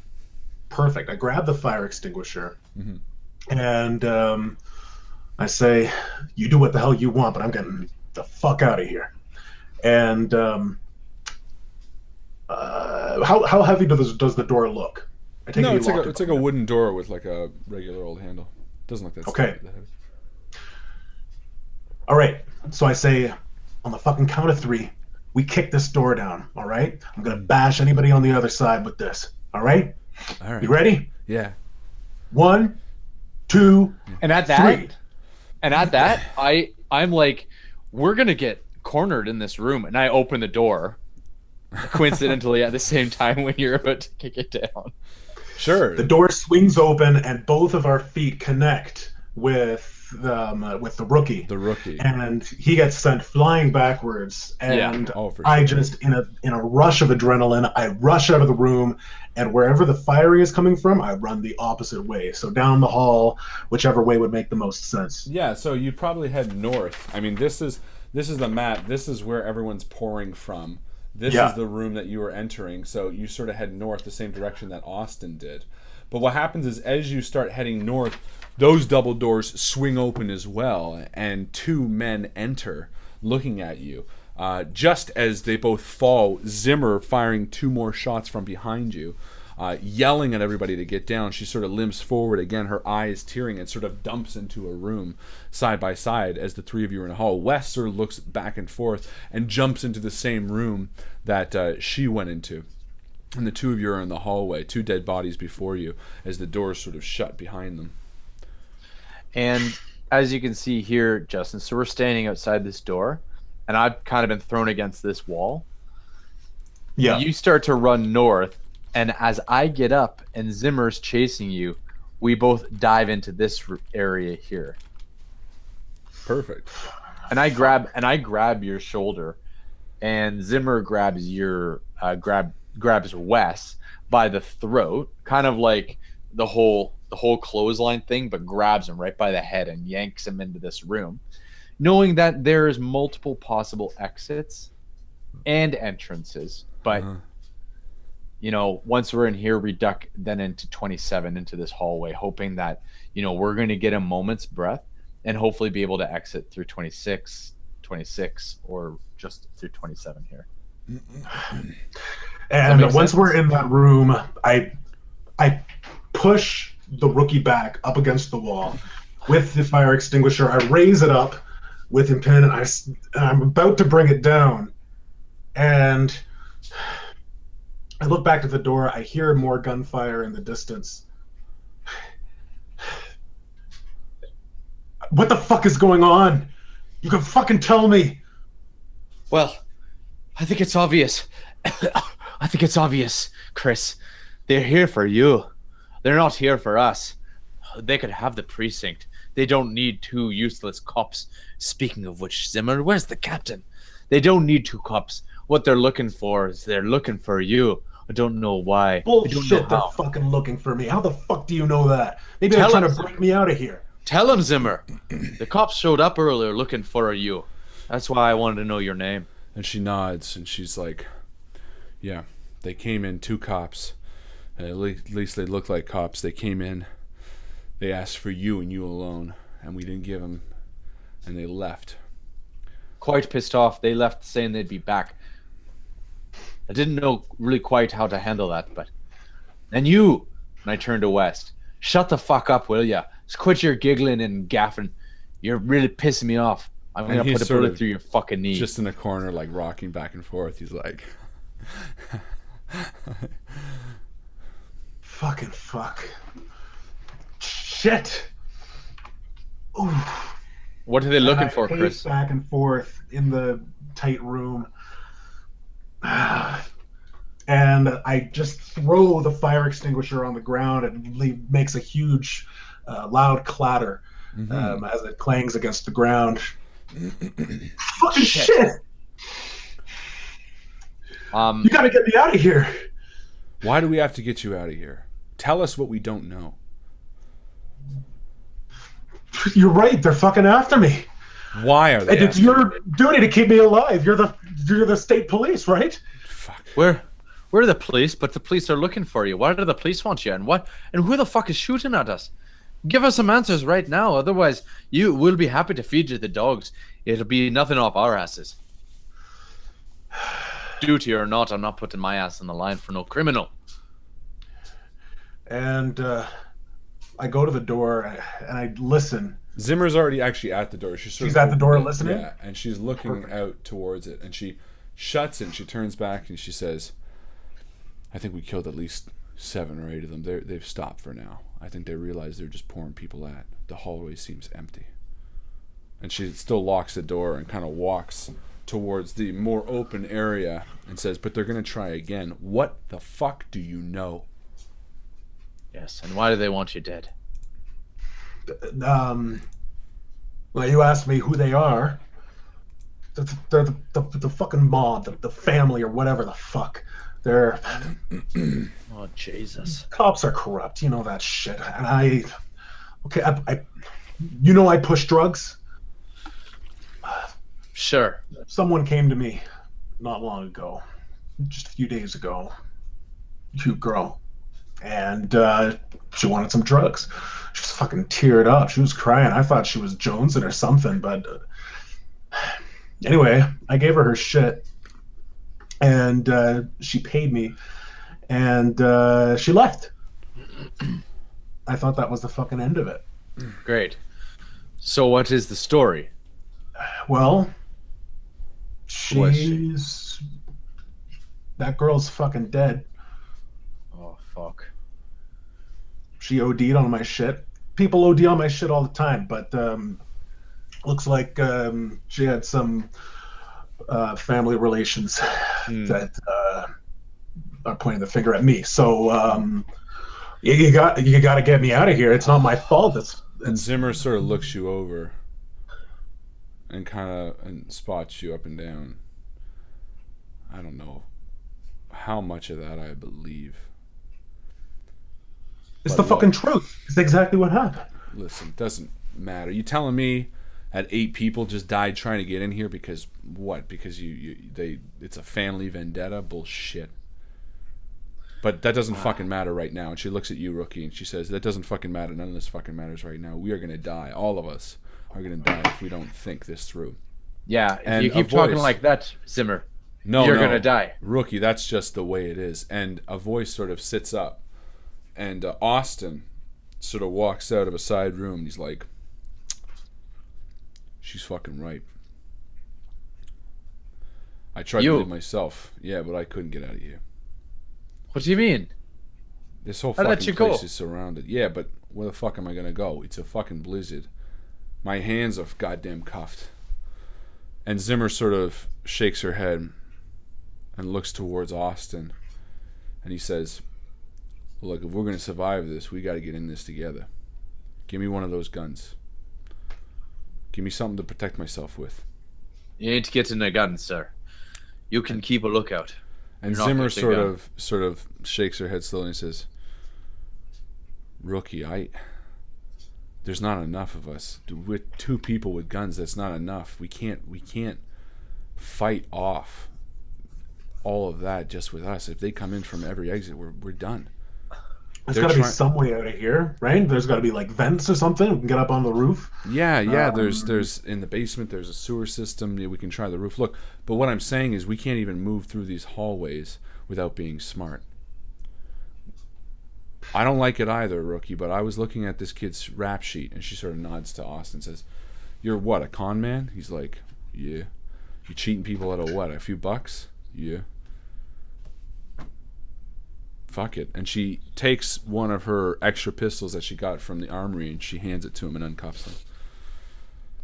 Oh, you're taking a big risk there. Yeah. But Zimmer. look, the truth is right now we do not have any other options. I'm not uncuffing that fucking guy, as Wes sort of like is like rocking in the corner. He's like, why not?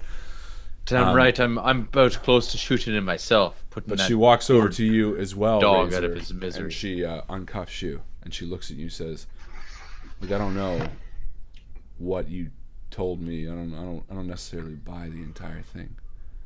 And she drops the cuffs on the floor and backs away. And she sort of walks so that the four of you are sort of watching her. And she sort of steps back into the room and she turns around and she says, "But I know one thing. If we're going to survive tonight, we need to work together. We need to be smart. We need to make calculated moves and calculated risks. We need to get the captain. We need to formulate a team, the five of us, and we need to fight for our goddamn..." And before she gets the word out, a bullet sings through the window and blows her head clean off in front of each of you. And we're going to stop there for the mid-game post. Oh my god. As Zimmer's lifeless body falls in front of you, her pistol slides out towards you as well. God damn it, I liked Zimmer so much. Fuck. And you know, not to make light Good transition. not to make light of the situation, but you know, I had in my mind Zimmer crosses the room. She turns around, lets her hair down, spins around, starts unbuttoning her shirt, and it's What the fuck? Yeah, that makes light of the situation. That's not Zimmer. Zimmer was a badass. Don't be that guy. Yeah, this is She like could be a sexy badass. I think the film equivalent of that is what is it, Deep Blue Sea? Yeah, that's sort of what I was going for. It's just Samuel L. Jackson's fucking speech. Well, actually, it's also Assault on Precinct 13. There's like literally, I don't want to ruin it, but there's a few really good parts in that where there's like good characters and they're just like, whoop, and you're like, oh shit. Ladies and gentlemen, welcome to the mid-game post. Welcome This is the post with the most. to the middle of the film. This is the point where we stop the action and we jump over to the Discord, and there is a chat below this one called the mid-game post, and we're gonna ask you a question, and if you can get that right, you're gonna win some experience points. Let's all go to the lobby. Let's all go to the lobby. What should the question be? What should the question be? Maybe something to do with the original one. Who directed it? Maybe is that too easy? Who directed the original Assault on Precinct 13? Or who wrote it? Or who starred in the original? That's an I easy don't know. Google. Who starred in the remake? Yeah, let's not Google. That's an easy Google search. Let's say tonight. Let's say what is Zimmer's first name? Sergeant Zimmer. Yeah. What is her first name? Rest in peace. I really liked Zimmer. Yeah. Or the captain's name. The captain's name. No, we're gonna say Zimmer's first name because she's Or R.I.P. what was Martin West in for? That's a good question too, actually. Yeah, let's do that. it No, we'll say after- what's Zimmer's first name? It's I already just wrote hard, it. that's all. Do you know her first name? Yeah. Okay. It's just hard because I thought I knew it, but I had it written down. That's the only reason I know it. Look at you. Do you think I just do this on the fly? Like I remember, I do write things down, you know. Do you really? Yeah. Good. Every once in a while. How's everybody enjoying the game? I hope everyone's having fun. It's Don't you love having your own laugh track? You I can be know. like, oh my god. You know, I was walking down to the store the other day. I went to get gum, and the guy working in the store was like, "We ain't got no gum." Fuck you. And then I was walking home from the store. There's a cute little puppy. Aww. Yeah. Yeah, but I kicked him. Yeah. What? But that's Jesus Christ. Yeah, it's nice having our own laugh track. But yeah, I hope everyone's enjoying the game so far. Are you enjoying it, Alex? Having fun? I am. Who else is enjoying it? That's what I thought. Oh That's my what I thought. Zia said she's loving it. Yeah. It's definitely a different feel than other games. It's a bit more stoic and a bit more in real time. I'm personally liking it. I'm excited to find out what happens. The twist. Me too. I want to find out what the twist is. Me too, and hopefully we all just don't die in the first 5 minutes of returning. Okay, do I need to cut you off from your sound effects? That's just the thing. You can't. I have control over my own. Ladies and gentlemen, this is Alex. We need to stop this.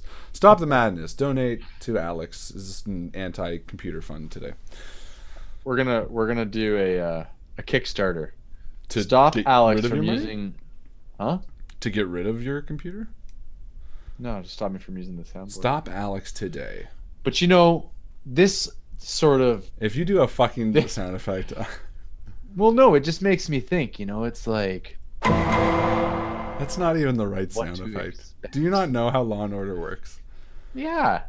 It's like in this episode of Precinct 13. I'm the law and the order. It's like when the scene switches or whatever. It's like, I'm okay, well, just let's get this here. guy in for DNA testing. We found the perp and he was back at the apartment, but we couldn't really get exactly what. And then like the time change, 3 o'clock. We never use that sound effect. That's like the. Let's see the ones we never use. Boo. No. Never have. Why would we? Why would Right, we? okay. That's enough from you, especially in the back. Shut It's up. really long too. It's like a long. I boo. know. It's like almost about as long as our shows. We need more cricket. Yeah, we need more things like that are just kind of like, ooh. Okay, we have a few answers here. So we got Sparrow, we got Zia, we got Langdon, we got Megan, and we got Prince Billiam. Now, technically the name is Lori, and only 3 got that. Zia and Langdon guessed Laura. But because people got it right, I'm going to give it to the righties, which means it's a 1d6 divided by 2 chance. Let's throw them bones. 1, it goes to Sparrowhawk CS, which I believe is Chris, right? Yes, Chris Sparrow. Sparks. Sparks. Yeah, Chris. Yeah. Chris Sparks. Congratulations, you win the mid-game post. Woohoo! And because you win mid-game post, you also win my respect. Welcome to respect. How are you doing? It's a good feeling. Fuck you. Now you know how it feels. Fuck you. Yeah, but that's when you're not funny, which is all the time. Well, hey, you know what they say about being not funny? What do they say? It just happens. It just happens. That's what they say about being not funny. Justin is again away, so we can't jump back to it. What else is up, everybody? How's everyone doing? Let's see. You know, System flows nicely. 1 rookie cop, a con man, a drug dealer, a junkie left as our heroes, the dream team everybody will love. Actually, technically, the bus driver is still there too. and the captain. And the Well, captain. I think is the bus driver on. I mean, you shouldn't answer this question, I but I'm won't. thinking out loud here that I think the bus driver is on the side of the baddies because just the way it kind of worked out. He's like, help me, and then in rolls a tear gas bomb. Like, come on, really? It's possible. He probably just shoves on a gas mask. At that point, draws his weapon and starts firing. I mean, he was an older guy, and you didn't really. I mean, who knows? He could be dead. You don't really know. But yeah, you got the rookie cop, you get the con man, you get the drug dealer. Who's the junkie? What, older guys can't be bad?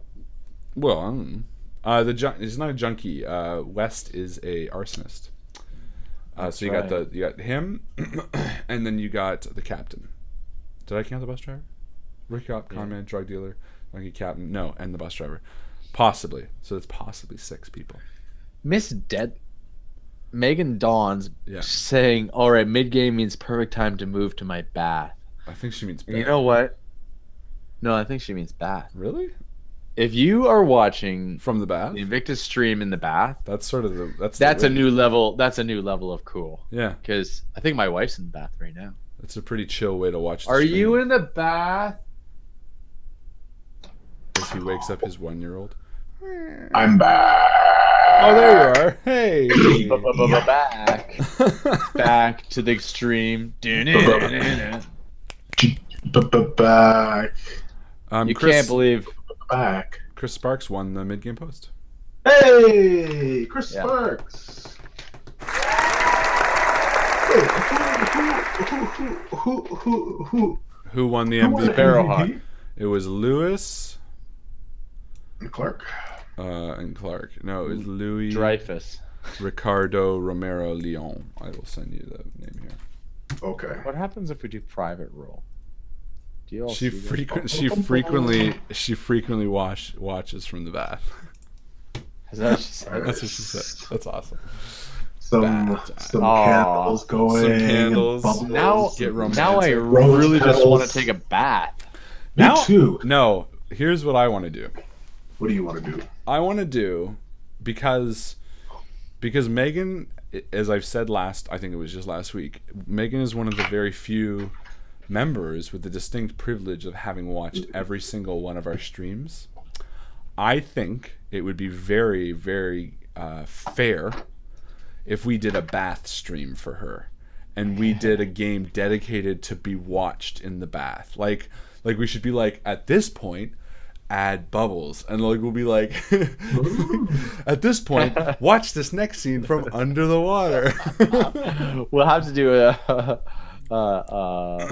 swashbucklers. New Life. era? Oh, swashbucklers. No, Everybody I- have their own. I think what I'll have to do is like, look, I ran Nigerian Prince Email Scam, the fucking RPG. I ran one called Trapped in the Elevator with the Murderer. I fucking promise you that I can write a game that's just called Bath the RPG, and it will be a fucking great game. It will be. I can see it now. I can already don't picture know what it. it looks like. I think but it's going to be like the bath is a time machine, like a hot tub time machine almost, where you guys have to get into the bath, and like every time you go under, you like wake up in a new, like you like discover displacement, like, and like you're in like the 15th century, and like there's a man in your bath, and you have to like, it's like Bill and Ted's Awesome Adventure. But I filled But it with to a the bath. rim. Why is it spilling over when I get in? Yeah, this is perfect. This Bath the RPG for dedicated to Megan. I'll literally, it'll be like Bath for Megan. the RPG, and then subtitled for Megan. Yeah. Done. I like Megan, when's your birthday? Megan, type out your birthday. It doesn't have to be the year. Type out your birthday. Type out your birthday. I want to know. I can't go back to the game until.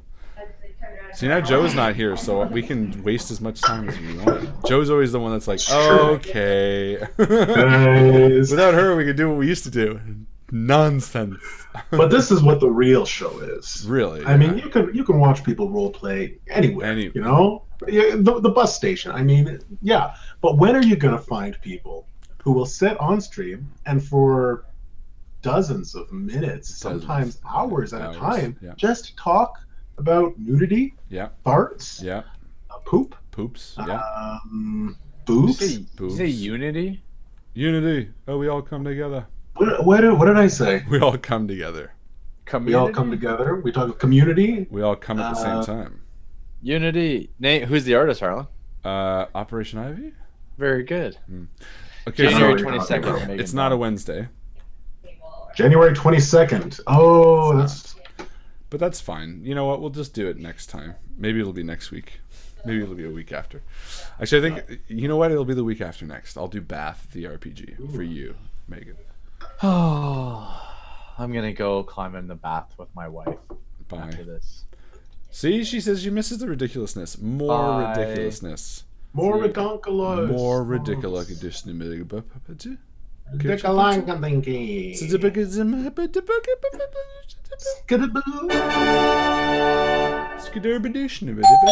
Oh. Shimon. Shooby-ba. Should do a Sims the RPG. Yeah, where Sims the RPG, where she's like, Ah. Disturbadirk. Sabrudi? Deberkabertensberbadirk. Duh, stupid duh. This is Alex going rampant on the fucking sound effects. This is just like a child wanting attention. Shh, listen. Do you hear that? It's more people laughing. Oh, there we go. Crickets. There's crickets in the audience. Harlan's temporal bubble bath. I like that. That's funny. Temporal? Why temporal? I don't know. I don't know what it means. It's in his mind. Is that what it means? Temporal? Oh, tempura. Like Tempura? tempura shrimp. Oh, Harlan's- you cover yourself in Drowning crumbs in oil. Tempura. and then get a really hot bath. Harlan's tempura bubble bath. Then you get out and dip yourself in some sweet sauce. Harlan's And tempura. by a bunch of university students. Hi, can I get the Harlan tempura? Harlan comes out all covered in cornflakes. It's like lying on a platter like this. I want to do that, you know, like naked sushi eating, but like I want to do it in like the laziest fucking way, where it's just like there's like rice on me. Okay, now I have a good question. What's the worst food to eat in a bath?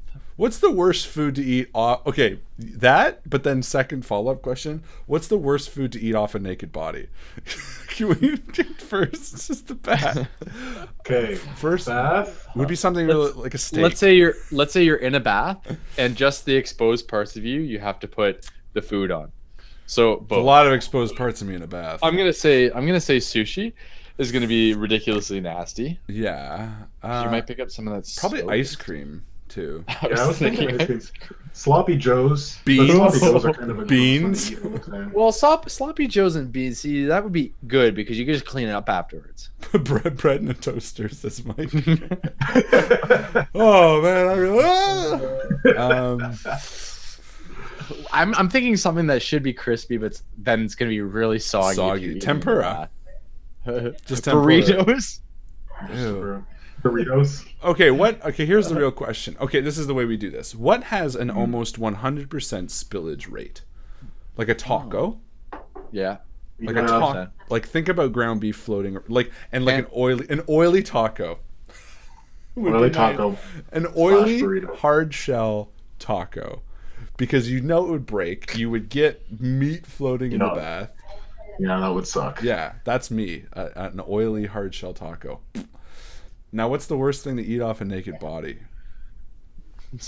Like, do we have to lick it off the body, or Well, do we? okay. Can we like use our hands? Well, you know, or- at like a really fancy party. You know when you guys Yeah. have fancy parties and you Yes, have like yes. they have like sushi A on naked like, woman. yeah, on a naked woman. What would be the worst thing to eat off of some person? Okay. I think I got it. What? Like honey. Well, No, that could be honey's pretty. lickable. That could be pretty sexy. Yeah. I'm thinking like Thinking- chili. But I'm thinking my own body. Like I don't want to put honey on my chest. Right, That would but just be really like honeycombs. well, you don't have to fondue. Soup, just soup, not in a bowl. Soup, yeah. That's good. Rice pudding. Rice fucking pudding. Soup. Just spread it. Or any pudding, really. Yeah, no, I can see pudding. Pudding's like whipped cream. Pudding you know? I'd be fine with. Yeah. Pudding's like Jello too. Jello goes well with anything. I think fondue. What about?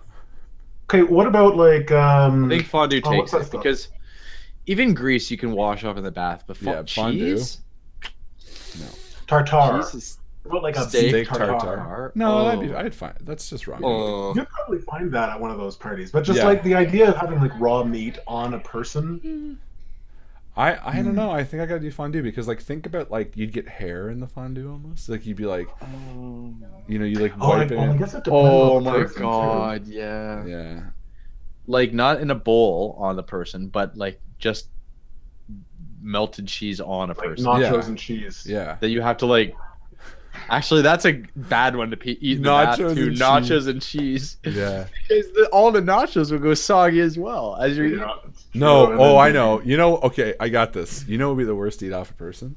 Like a like a sandwich buffet, like a cold cut buffet, like rolled ham and like sliced cheese and like a line of mayo. Yeah, like they think about like the way the cheese would be warm against their body as you like make a sandwich, taking the ham off of their stomach and the cheese off of their nipple, And every now and then you'd like poke a piece of cheese with a skewer and you'd like poke through, and the person would be like, ooh, ooh, and all the food, all the cheese and the meat would jiggle. Oh like, god, oh. God, now I'm so hungry. And then there would be like, if it was off of me or Harlan, I don't know about you, Justin. You don't have that hair of your chest. No, do you? I have a hair. If it was off of me, we would be in fucking. You're like constant like hair pieces in your mouth. Yeah, you just. Can you imagine a piece of rolled ham with that's what I'm our saying. hair in ham. it? And it'd be gross too, right? Like gross meat, like warm. For you guys, like tira neige. Have you guys ever done that? What? That like maple syrup, Quebecois, like you like put it in the snow, then peel it off, and you like roll it up. Yeah, that's it'd be like waxing, but then you eat it. Oh, so much hair would come off of that. Bits of hair. Yeah. This is the type of conversation where the more you make someone cringe, the better you feel. It's like, let's be honest, it's sort of a competition. The goal is to gross each other out the most. This is the Invictus Streams formula. We talk about things to push and whoever gets sort of the grossest idea wins. Yeah. Okay, I have it. So the food is fondue, okay, but it's served off of let's say Harlan's belly. Yeah. After a day of hiking at the gym. In the summertime. Sun. Yeah, I agree. So like just you get sweat drips. And I'm just like, oh. And I'm like out of breath too. I'm like, it's like lint in your belly button. And I'm like looking. I'm like, do you want some fondue? And it's like poured on him. So you just have to roll your piece of bread down from his belly button down to his chest to like pick up the fondue, sort of like the way with the maple syrup and the snow, and then like turn it into my belly button and like clean it out. Ew. Perfect. You win. That wins. That's it's like it would suck so much if like you like got like a little bit of cheese, but it wasn't quite enough, and you had to go back for more. You're just like, oh man. Right. But see, here's the problem. This is you, Alex, and I'm your brother. But I am sure there is someone out there that would not hate the idea of eating cheese off of my naked body. And I don't like the idea either, but that's just the way the world works. There's got to be someone like the idea of eating cheese off my own naked body? No, of someone eating cheese off your naked body. I don't think so. I think I'd be very uncomfortable, really. Well, quite literally, it's a matter of taste. And people out there who like, eating lots of things. Blue steak. I mean, that's kind of weird. There is a sexual fetish for every weird thing in the world. I was reading a post today where someone was like, I was on Reddit, and someone was like, someone stepped on someone's hand in line at Disney World, and they've messaged them afterwards like, hey, would you step on my hand again? I'll give you like $100. Like, I love it. I had a friend who was downtown one time, and a guy came up and was like, can I please lick the bottom of your shoe? And she was like, what? He's like, please, let me lick the bottom of your shoe. She's like, all right. And he fucking like licked the bottom of her shoe. And like there are people out there. That's fucked up. Yeah. See, look, even Chris says, I'm sorry, Harlan. I'm sure there's really weird. Yeah. This is my fetish. And we don't mean to offend anybody who is a shoe licker out there. But the point is that there's just something in this world for everybody. Yes.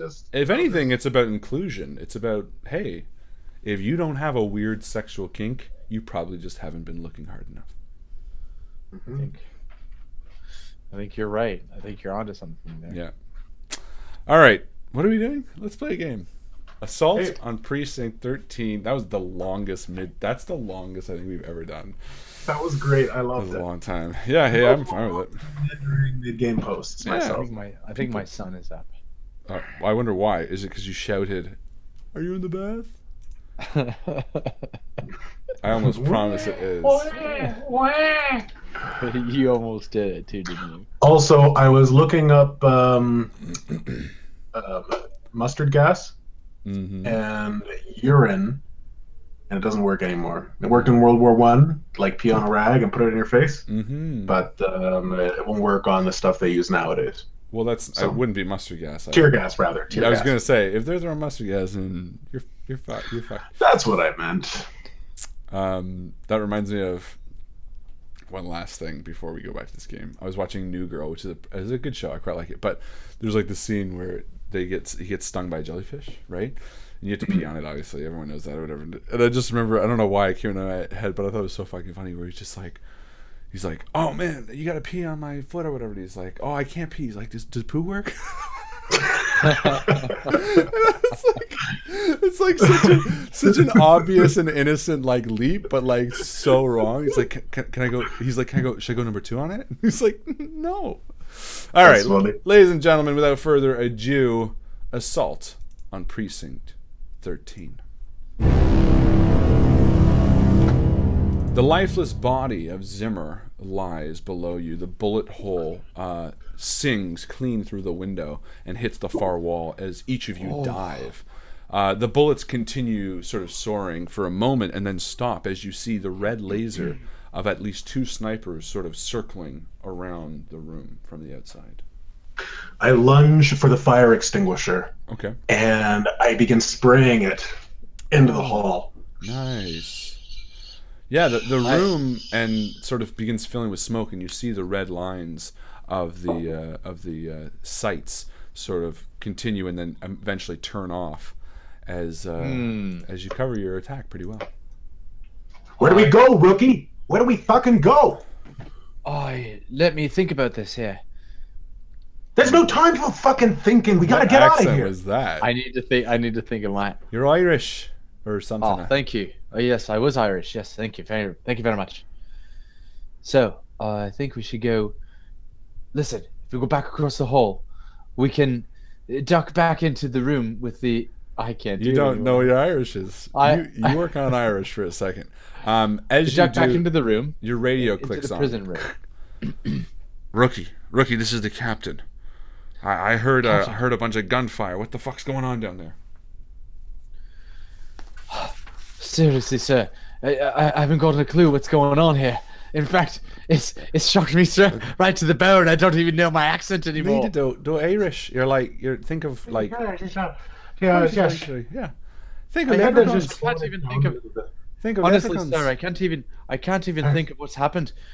Say me lucky charms. Sergeant Zimmer's been shot, and I've got the three inmates here with me, but we've given them guns. Where are you, Captain? And the last time you saw him, he was sort of at his desk, which is 5 on the map, around Captain's sort of desk. the officers' desks. That would make sense. Yeah, and it's actually a relatively well-guarded area because it's right next to the firing range, which is arguably probably the most secure area of the actual building. Possibly. Captain, we're going to be making our way down there. Please stay where you are. We're going to need backup, and I should probably tell you to stay low because we don't know where the shooters are, and they seem to have sniper rifles with laser beams. Listen, rookie, just make your way to me. Be careful, okay? This place is fucking. It's been assaulted now. I'm moving out towards the front lobby. It doesn't seem like there's many people out here, and you kind of hear him moving as he's talking to you. And he says, "In fact, you know what? I'll meet you in the hallway." No, Captain, do not do that. Just stay in your office there. We'll make our way down there. I think it'd be better if we just keep the number of injuries low. Captain. And there's no answer. Captain. Shit. All right. We're going to be moving south now, gentlemen. You, and I point to west. You, get over here, and I grab him by his handcuffs, which his handcuffs are behind him. Yeah. And I yank him up. I said, come on, get up. Stay low, but get up. And he's kind of like, maybe I should like start screaming or something, telling them where we are. And before you can sort of react, Austin, who has a pistol, just wipes it across his face, and a tooth comes out of West's mouth and kind of clinks to the floor. as he sort of screams and blood just sort of splashes down. He's like, "You need to shut the fuck up right now. I'm getting out of here alive." And he turns towards you and sort of nods. Thank you very much, sir. Now, as much as I appreciate that, I was about to say something very close to the similar, and that is, West, Mr. West, if you don't keep your mouth shut, I will just kill you. Yes, I'm a cop, but it does not. Nobody would know that it was me. So keep your bloody mouth shut, and nobody else gets hurt. And he sort of looks up Thank to you, Mr. Rustin. with like a hole in his tooth, and he's like, Yes. Yes, you keep smiling because one more peep and I won't have to worry about you smiling anymore. Come on. Hey, you. I've got a plan. We've got to get out of this room and carefully. You know where all these keys lead? And I hold up the keychain that has been that I nabbed off of Zimmer. Lori? Zimmer, yeah. And I've got the gun in the other hand. Yes. I know where all those keys lead. Good. All right. What we're going to do. In fact, you've given me an idea there.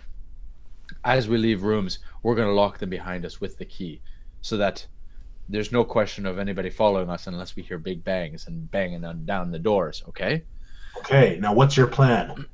We're going to go next here into this interrogation room, number 26 here. Excuse me. Okay, let's fucking go. We're losing our cover. As soon as we get into 26, we're going to go out the door, across the hall, into the room where we started off, into the drunk tank room with all the prison cells. Okay, it's directly across the hall. Okay, why the fuck are we going there? Because it's the quickest way to the captain's quarters. Okay, we're going to the captain's quarters then. That's right. Okay, all right, let's fucking go. Here we go. We're gonna have to get to this room somehow, and I feel that as soon as we go into the hallway, there might be gunfire. So, let's push the mouthy kid out here first. And I do that, and I open the door from the inside because it's an inward-facing door, and I shove West out first. And he looks around, and there's sort of dead bodies everywhere, but it seems like for the time being, they've sort of ceased their assault. Okay, so in like literally a quarter of a second after I push him out, I follow because there weren't gunshots immediately, and I force my way across the hall and I push him through the doors, the double doors there, and the other two follow behind me. Yep. Austin's sort of like looking, and you can see he's used a gun before. Who has the shotgun, by the way? Not me. Okay, so you know what? I've got whatever gun Zimmer had. Yeah, so Zimmer Austin has the shotgun, I'll say. Okay. And Austin's sort of like leaning out. Oh, look at that. Oh. And it's sod, but and Austin's sort of leaning out like as he's going through the things, being like, "I got you back. Go ahead." Okay. So we make our way across the hall, and quickly into the armory, and then out the armory doors and south into the next hallway. Yeah, and as you enter that hallway, you see the captain sort of startled, and he's like, "Oh, rookie, you're all right." Captain, I told you, you've got to stay low. You've got to stay inside, out of sight. Listen, I have my share of fucking firefights in my life. We're gonna be okay. Absolutely, will be. And as you're standing in that sort of that corner hallway between 7 and 3, that sort of little L, your walkie clicks. Both of you do. And a voice comes through. "Good evening. There should be a few of you left. I know we killed one. We are looking for a prisoner. Chris Henry's." As he's talking, I shuffle us into the detective's room 4. Room 4? The lieutenant's office. Okay. Yeah. So you each shuffle us sort of in there. enter into there.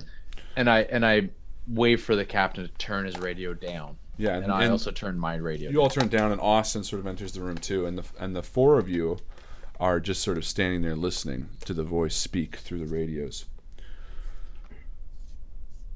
"You have a prisoner that we want very, very much, and we are willing to kill each of you for it. His name is Chris Henry's.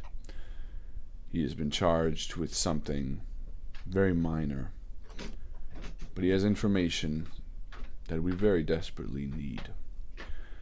If you let Chris Henrys go out the front door, the lobby, we will cease the assault on your little precinct, and everyone inside can go home this Christmas Eve and spend it with their family. And the captain sort of looks down, almost ashamed, and back up to you. And Austin sort of takes a moment and puts his gun down and sort of looks between you and Razor. And the voice continues. However, if you do not let Mr. Henrys go, we will once again assault your precinct, and we will leave no survivors. You have half an hour to comply. And the radio clicks off. Oh, they don't give us much of a choice there, gentlemen. But I'll tell you this. There's a reason why police officers never work with, they never negotiate with terrorists. And that is because they're very generally not good on their word. So what I mean by this is, we may put Chris here out. Yes, Captain. This here is the Chris he's talking about. We've learned that from earlier. And I know you're thinking the same thing, Austin. But no, do not shoot him. I'll tell you this. If we let him go, they'll still kill us all. Because they're more of them, but there's more police in the world, and they're going to be hunted down if they know there's any evidence of this left over. So, what do we do? Giving him up is not a question. It's not even an option. Well, I wouldn't necessarily say that just yet, says the captain. Listen, Captain? rookie. I understand why you feel this way. I get it. There's a lot of reasons why you but look, the world doesn't work the way we always want it to, and right now Zimmer's dead. Innocent man has been killed. Oh, where's West, by the way? I guess West is with you too, isn't he? West is here. And he's sort of in the corner. I forgot, so it's 5 of you, sorry. And he's sort of in the corner, like, nodding. And he's kind of like, yeah, fucking give him up. And the captain's like, hold on. It's not that cut and dry. What I'm saying is, let's make the logical choice here, rookie.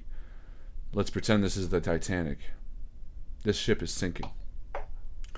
What they're telling us is that one life is going to save 4 lives. And I understand why that's not an easy pill to swallow. You're young and you're new to this job and a bit naive, and I mean that in a fine way, but think about what that cost is, because what you'd be saying is that you're willing to risk your life for a criminal. And Austin is sort of with the shotgun, he sort of has it across his chest, and he's sort of listening, and he looks towards you. No, fuck this.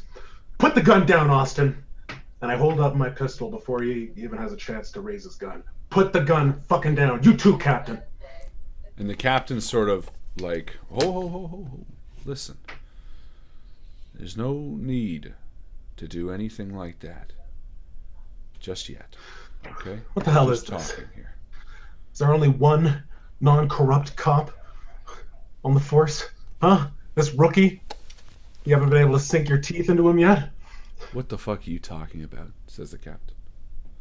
You're actually thinking about turning me over? I'm just saying we need to consider every option. Zimmer's dead, rookie. These Well, people but killed her.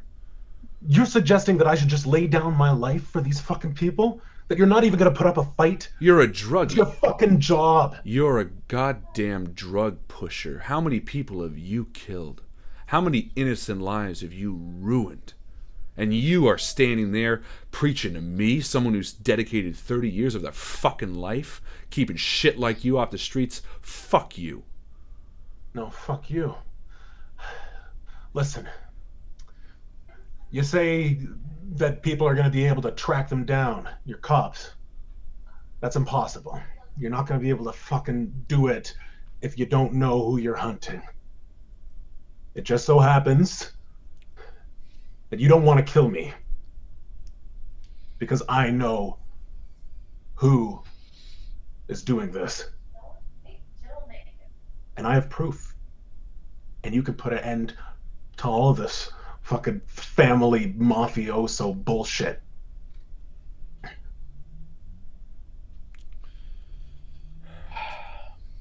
You know what I say, gentlemen? I say you're all a little hot-headed. And Captain, of all people in all the world, you should know better than to simply accuse a man without having him stand his day in court. I'm not accusing a man. He was on his way to prison, rookie. Yes. This man is a drug dealer, a drug pusher. Yeah, so I am. But not I've got the information that's going to put hundreds and Austin of pipes up and says, behind bars. What the fuck you talking about? You have information that... Is that why they're after you? Is that what we're fucking here right now? Fuck. Yeah. Guys. Listen, here it is. Hold on. No, this is important. You have people pouring and trying to fucking kill us? Why? What do you know? Why are they trying to kill you? I came into a ledger, a document belonging to the mafia or the family or whatever that lists their entire payroll. It was a gift of someone who didn't want to be a part of that shit anymore. Girl I sold drugs to. She gave it to me. I wanted nothing to fucking do with it, so I hid it. Only I know where it is, but it's got the names of every single mafioso bastard and the information to prove enough to put them behind bars for a very, very, very, very long time. All right, so you kill me, then you keep the mafia alive. But if you keep me alive, then organized crime in Detroit goes in the fucking shitter. All right? You see, let's all just put our guns down. Let's put our guns down. Yes, that means you, Chris. And Captain, Austin, put your gun down. I don't want to see any more guns up. The only way we're making it out here alive tonight is together. And I can tell you this much, Captain. I will reiterate what I said before. If we give him up, they're not going to be any loose ends. They're still coming after us. It only takes a few matches to light this precinct up, which is already vacant and ready to go down anyways. And now West listen here. laughs at that. Just a few matches. Yeah. And you, shut up. Before you know it, we're going to put something I say over we head. give him up. I'm with the captain here. I say fuck him. With my jiu-jitsu training that nobody's known about so far, I give West a swift kick to the head from the 3 or 4 feet away that I'm sitting. I pull a Michael and I just do like a straight like leg up to the face. Okay. Putting my foot basically into the neck and jaw of Wes in an attempt to knock him out. Perfect. I want to make you roll. You do it. He goes right down. Now, as I was saying, the only way I believe that we're getting out of here is by escaping this precinct and making them think that we're still here inside the precinct. Captain, do you know of any way out of this precinct? Perhaps going up or going down through the sewer, or hiding, or anything until maybe this whole thing passes. They think we've left. And the captain shakes his head. Rookie. And he draws his gun and he points it at Chris. Captain, Captain, I'm telling you, I do not want to do this again. This isn't your choice.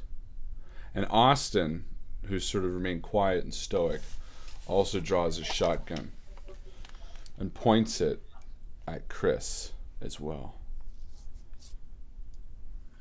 Austin, and now you too. Gentlemen. Well, since we're all fucking doing this, how about I do it too, huh? No? Gentlemen. I stick the gun in my mouth. And I say, you guys are fucking idiots, all right? I just told you what the fuck they want. They want a fucking ledger that only I know where it is. They need that fucking ledger. So if I die, if you put a bullet in my head, you know what's gonna fucking happen? Exactly what Rookie over here is telling you. They're gonna light this fucking place up because you didn't let me walk out the fucking front door like the crime boss asked. So I could do it myself. I could screw all of you guys over. Or we can work together and figure this out. Because if we give him up, we're dead. If we kill him, we're dead. But we can walk out of here if we decide to make a stand. You said Look, earlier that they were dirty cops too. Does that ledger tell you who the cops are on the payroll?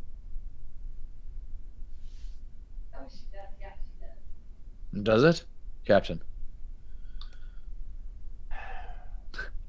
Sorry to ask that question back to you, Harlan, but I have to. I don't know. We're asking Oh, Chris. Henry. Sorry. He's the one who saw the ledger. Are those dirty police officers on the payroll? It doesn't have to. No. If it does, I want to know. And he And you tightens better his not grip be and on he there. points it at you, Chris, and he says, "Does it have the fucking dirty cops on the payroll or not?" And the Who's captain, asking? Austin? Or Austin, and the captain, who's got his gun drawn, is sort of just nervously eyeing you. His eyes are floating between the two. But Austin's the one asking. Yeah. It's got the names of everyone. And Austin swings his shotgun towards the captain and cocks it. And the captain sort of has his gun drawn, and he's a little shaky. Put your gun down, Captain. And the captain sort of puts his gun down on the desk. And Austin points to you, Henry, and says, "Get the gun from him."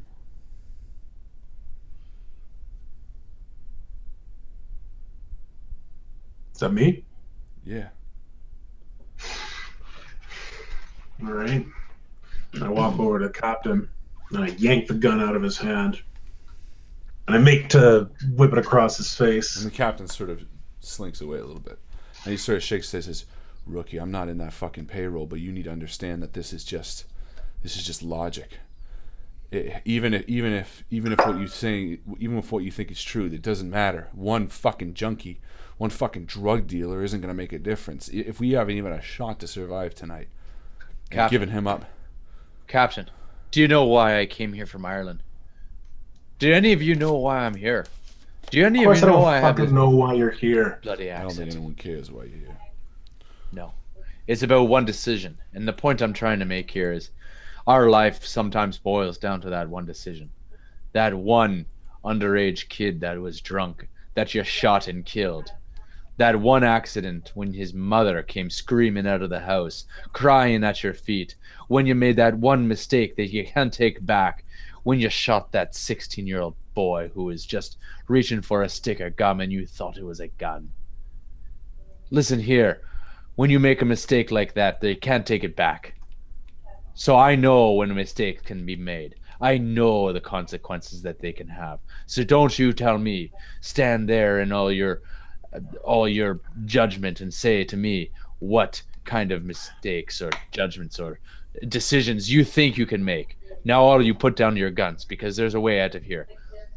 This crime cannot persist, and this crime cannot stand. This man knows too much information, and we're getting out of here alive. I'm telling you that right now. Captain, look at me. Look at me in the eye. Are there explosives in the building? Yeah, there would be some in the armory, maybe. Or Figured there would be. Now I happen to be an explosive expert. Let's figure this out. There's got to be a way to do this. We can rig this place. They've given us half an hour. We've spent 10 minutes now talking. We've got 20 minutes to figure out what to do. We haven't got long, but we can overcome this. There can't be that many of them. Come on. It's Christmas Eve. By now, I'm sure people have heard the gunshots. I'm sure the precincts are on the way. In fact, the precinct Why itself don't- is isolated from so many. It's like that's why it's being shut down. It's very far away. right. Just FYI. In fact, we could probably put a phone call out. Does any of you have a cell phone? Mind you, this is 2005. The only cell The phones. telephone lines were cut when the power was cut.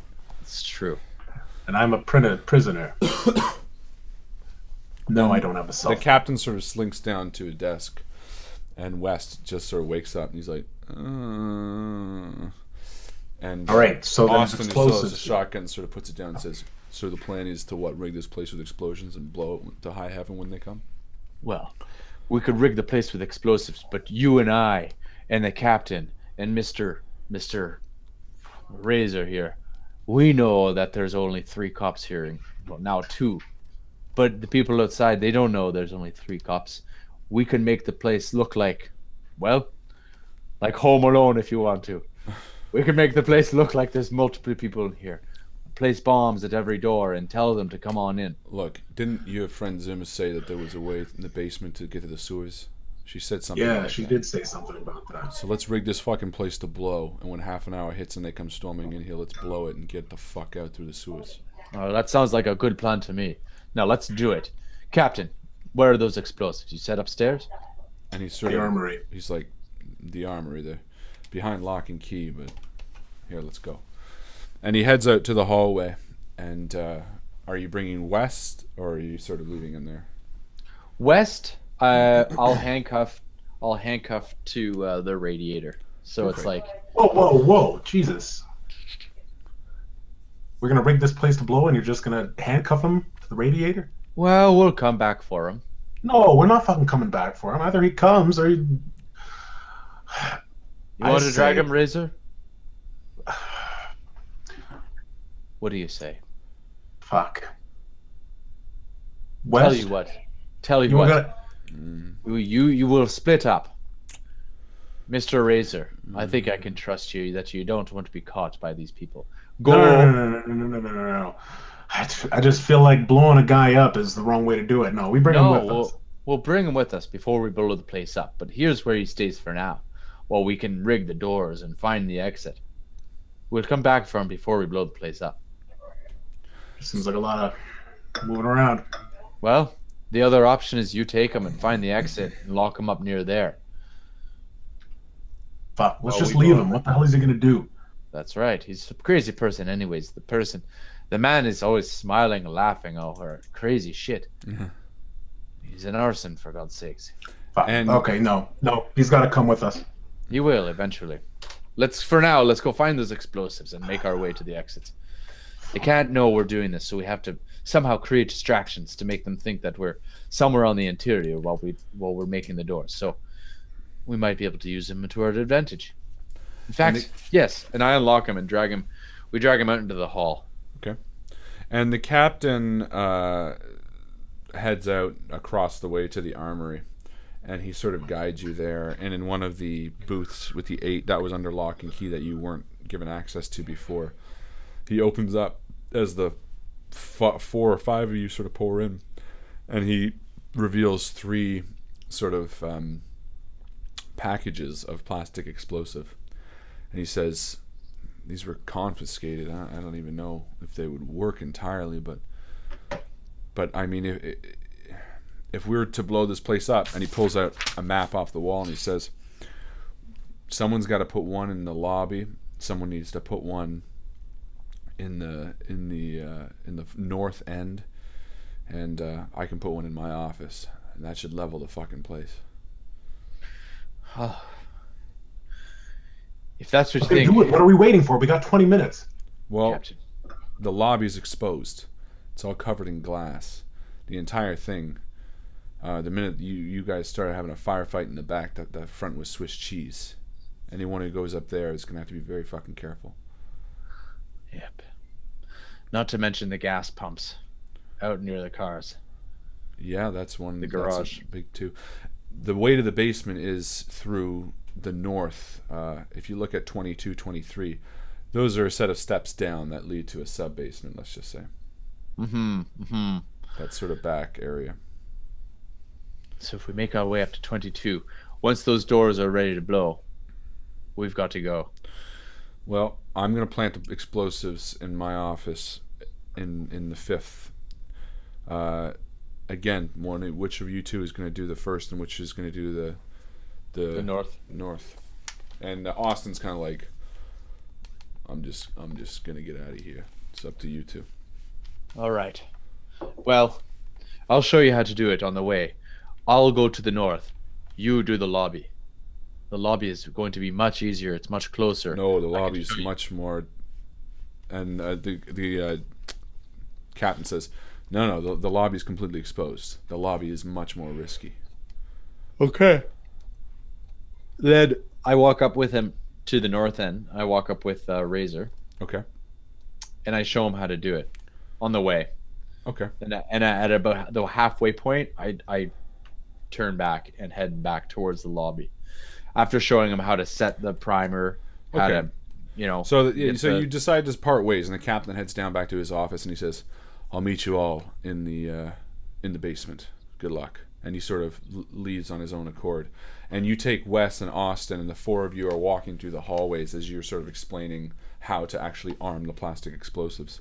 That's right. As you sort of reach the cross section where the first firefight happened, Wes sort of comes to a stop, and Austin sort of comes to a stop and sort of gives sort of a cover to you. And Razor, do you feel like you understand how to plant the explosives? Yeah, I've got a pretty good idea. I mean, I'm a chemist, so I have got a little bit of experience with the physical side of it, physics side. But and then the only thing you have to remember is that when you set the timer, you set the igniter, you simply flip the switch here to on. Yeah. Okay. And then whatever you do, do not press the ignite button. Once you flip that switch, that gives the power to the remote. If you press that ignite button, okay, you'll expect that explosive to go. I got it. How long will I have?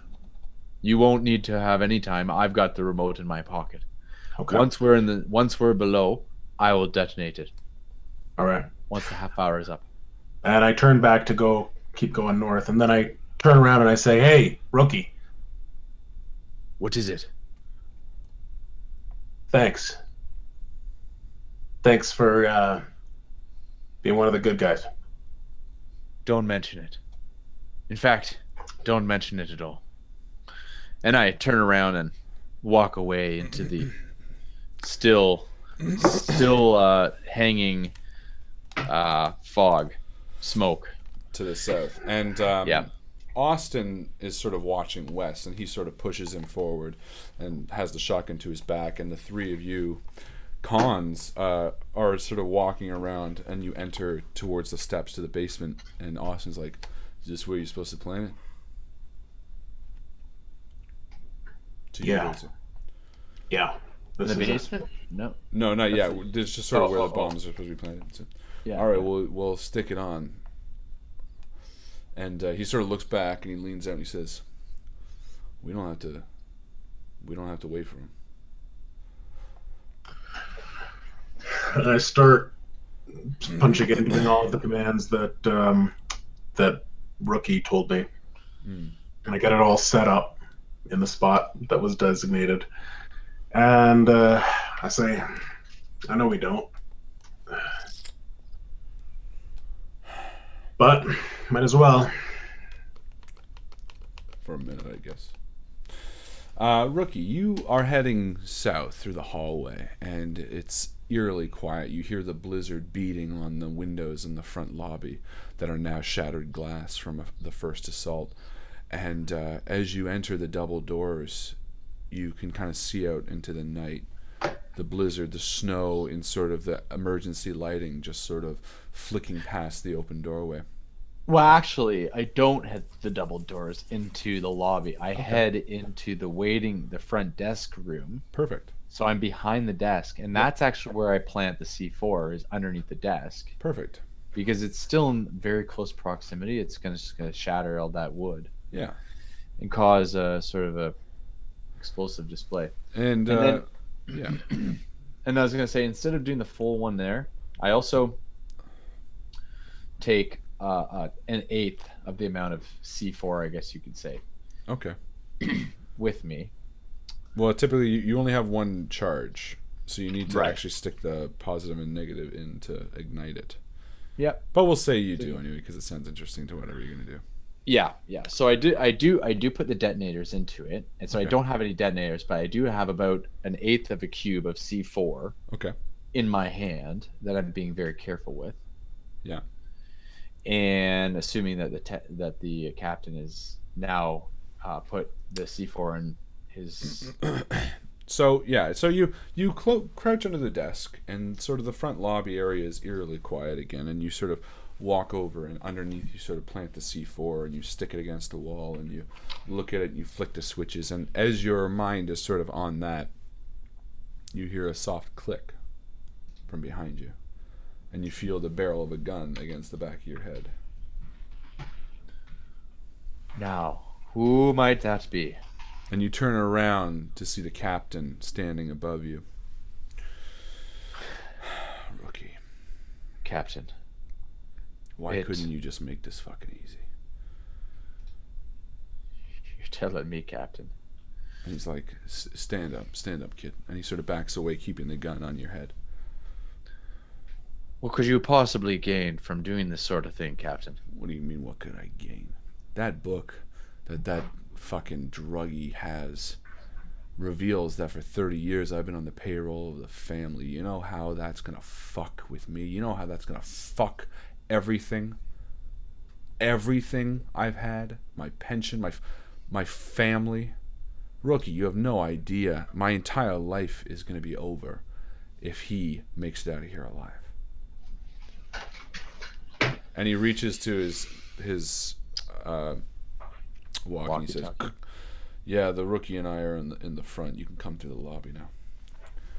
And he points it at you, and he says, "Rookie, why couldn't you just let well enough alone?"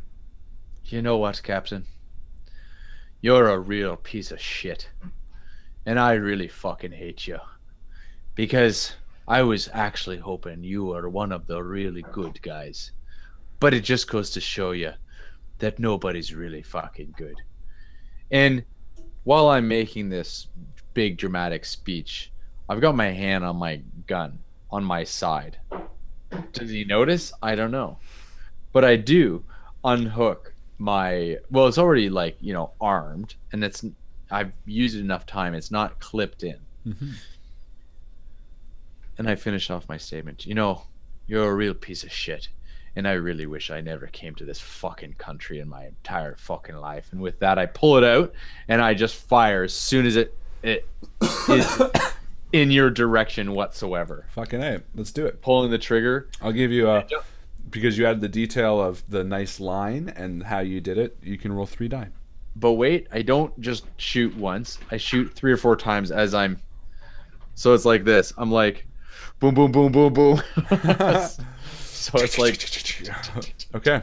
Roll, I'm going to say 4 die. 3, 4. Yeah. Yeah, fuck it. 4 die. Sounds fun. I want it to succeed. That would be... For sure. My armed combat, at least 2. One is a success. Succeeds. You eviscerate him. Explain it. As I'm talking, with one swift move, I put one round into his thigh, one round into his pelvis, one round into his stomach, another into his chest, and then as he's looking down, I kind of put another one into his forehead. And as the gunshot sounds out, you hear it, Razor, and you sort of turn, and Austin sort of looks towards the door with a shotgun. He looks back towards you, and he sort of shakes his head softly, and he takes Wes, and the two of them head to the basement, leaving you behind. But you hear the gunfire, and as soon as the body of the captain hits the ground, gunfire erupts in the lobby as you see 4 or 5 thugs pouring in, some of them in cop uniforms, some of them in gangland uniforms, just pouring in the front door, firing blankly, peppering the fucking desk above you as like bits of wood and stuff. And Razor, you hear this as well, just a sort of a barrage of gunfire coming from the lobby. Shit. And I look back down the stairs. Which is, by the way, just about half an hour, just for the record. You're 1 minute shy of half an hour to the dot. That's good. And I look back up down the hallway to where Robert went. And I pull out my gun and I start making my way towards where he went, towards the desk area. Nice. So you're going back for him. I'm going back for him. Fucking A. And you head into the hallway again, still lingering smoke. Now the sprinkler systems have clicked on, and the red light illuminating from the exit signs and the warning lights sort of fills the hall as you see the flashes of gunfire from the lobby. You are below the desk, Robert, or Rookie. Again, as it's peppering above you, pieces of shrapnel and metal sort of clinging off. You're holding your single gun. I leap through the door and scramble to my feet, and I get up and race down the hall as there are gunshots and pieces of drywall peppering over top of me. It's like the air is filling with sort of like sawdust and smoke. Yeah, and I see Razor running towards me, and he's got his gun drawn, and I'm kind of like, no, it can't be you as well. Draw my gun and I aim it right at him, and I say, "Get the fuck down!" And I jump to the side, and I fire twice. Boom, boom. 2 bullets zip right past Robert's face, and you can feel you can smell the ozone as they whip past your head, and you hear them thud into men behind you. And I'm gonna roll. Yeah, that's like, give me 3 die for that. That was nice. Okay. Not you, Robert. No, I'm doing the bad. Back. Okay, 3 dice. Nice. Yeah, let's do it. Okay, I got a... Perfect. Yeah, you kill as many as you want. All right, so 2 sail by, and one of them, the bullets drops the guy in front, and he collapses forward to the ground, and the other bullet connects with another one in the shoulder, and he's got an Uzi, and it fires up along the ceiling. Fuck yeah. As he lands on the wall. Which triggers a fire extinguisher in the corner, and it immediately explodes, filling the hallway with sort of a white light as 4 more people come pouring through, firing sort of every which way. The red, again, strobe light fills as these members are coming in, and Alex, what do you do? Again, with this combat system, there's no initiative. You like just roll whenever you want. You can go like back to back, like it's all. I get up after doing an aerial through the air. I kind of spin. I do land on my feet, but I grab Razor by the shoulder. I say, "Come on!" And as we turn back north, there's now men pouring in through the north door, and I bring my gun up to my eye as I'm running full-fledged, and I let off 3 more rounds into the group of mooks in front of me. All the while, in my mind, I'm not heading towards that door anyways. So I've got Razor's shoulder. Yeah. And while as you let 3 fly, you start shooting as well. And I spin around and I see as well. And I go down to one knee, sliding along the floor. Nice. And I start firing in tandem with you towards the goons that are all running towards us. And I'm firing at their kneecaps. Yeah, and I take out 2 immediately. Yeah, Like, and their kneecaps are splintering. Blood and shards of bone are just like flicking into the as they're like down on their knees. And as their knees take out and they kneel, the other one of you finishes them. The bullets sinking through their eyeballs as their brains and viscera are sort of scattered against the wall. Again, now the whole hallway filling with fire extinguisher smoke. But that being said, there's no way there's too many of them coming in the north, and I grab Razor's shoulder and I go down the right hallway towards the garage. Just as people who had been taking cover around the corner begin opening fire on us, and the corner of the wall that we escape around begins splintering and exploding into a dust of drywall. Yeah. Exactly. I run down holding Razor and I say, "Follow me," and I leap over the 4 stairs down into the lower, and then make an immediately left into the garage with the cars. Yeah. Knowing exactly where the car keys are hung on the wall, I grab the car keys, jump into the side of a car, and I tell Razor, "Just stay there. Actually, go to the north," and I point to the north side of the garage. And with that, I start up a car, and I take my nightstick and I jam it in the gas, and you hear the car engine just going, and then I stick the remaining C4 underneath the dash and get out of the car and flick it into drive. And just before you can flick it into drive, the garage door sings open, and standing there with 3 guns aimed at you but not firing are sort of 3 more mooks, but you see a figure standing in the center, and the 2 of you freeze just as your hands on the drive. That everyone sort of stops, and the man standing there is wearing a long black coat, but he's wearing a tie, and for a second the revving of the engine continues, but it sort of falls in the background as he sort of steps forward in front of you, and he says, "Into the headlights." Into the headlights, and for a moment everything sort of stops. And the voice that you heard through the walkie-talkie sounds out in the echoing garage as he looks between the 2 of you, and he says, "Gentlemen, it seems like we found ourselves in quite a predicament." And again, the revving in the engine continues, but it sort of fades into the background as you're sort of struck with in the moment. And just for extra dramatic effect, the lights are on, so it's like blue and red inside this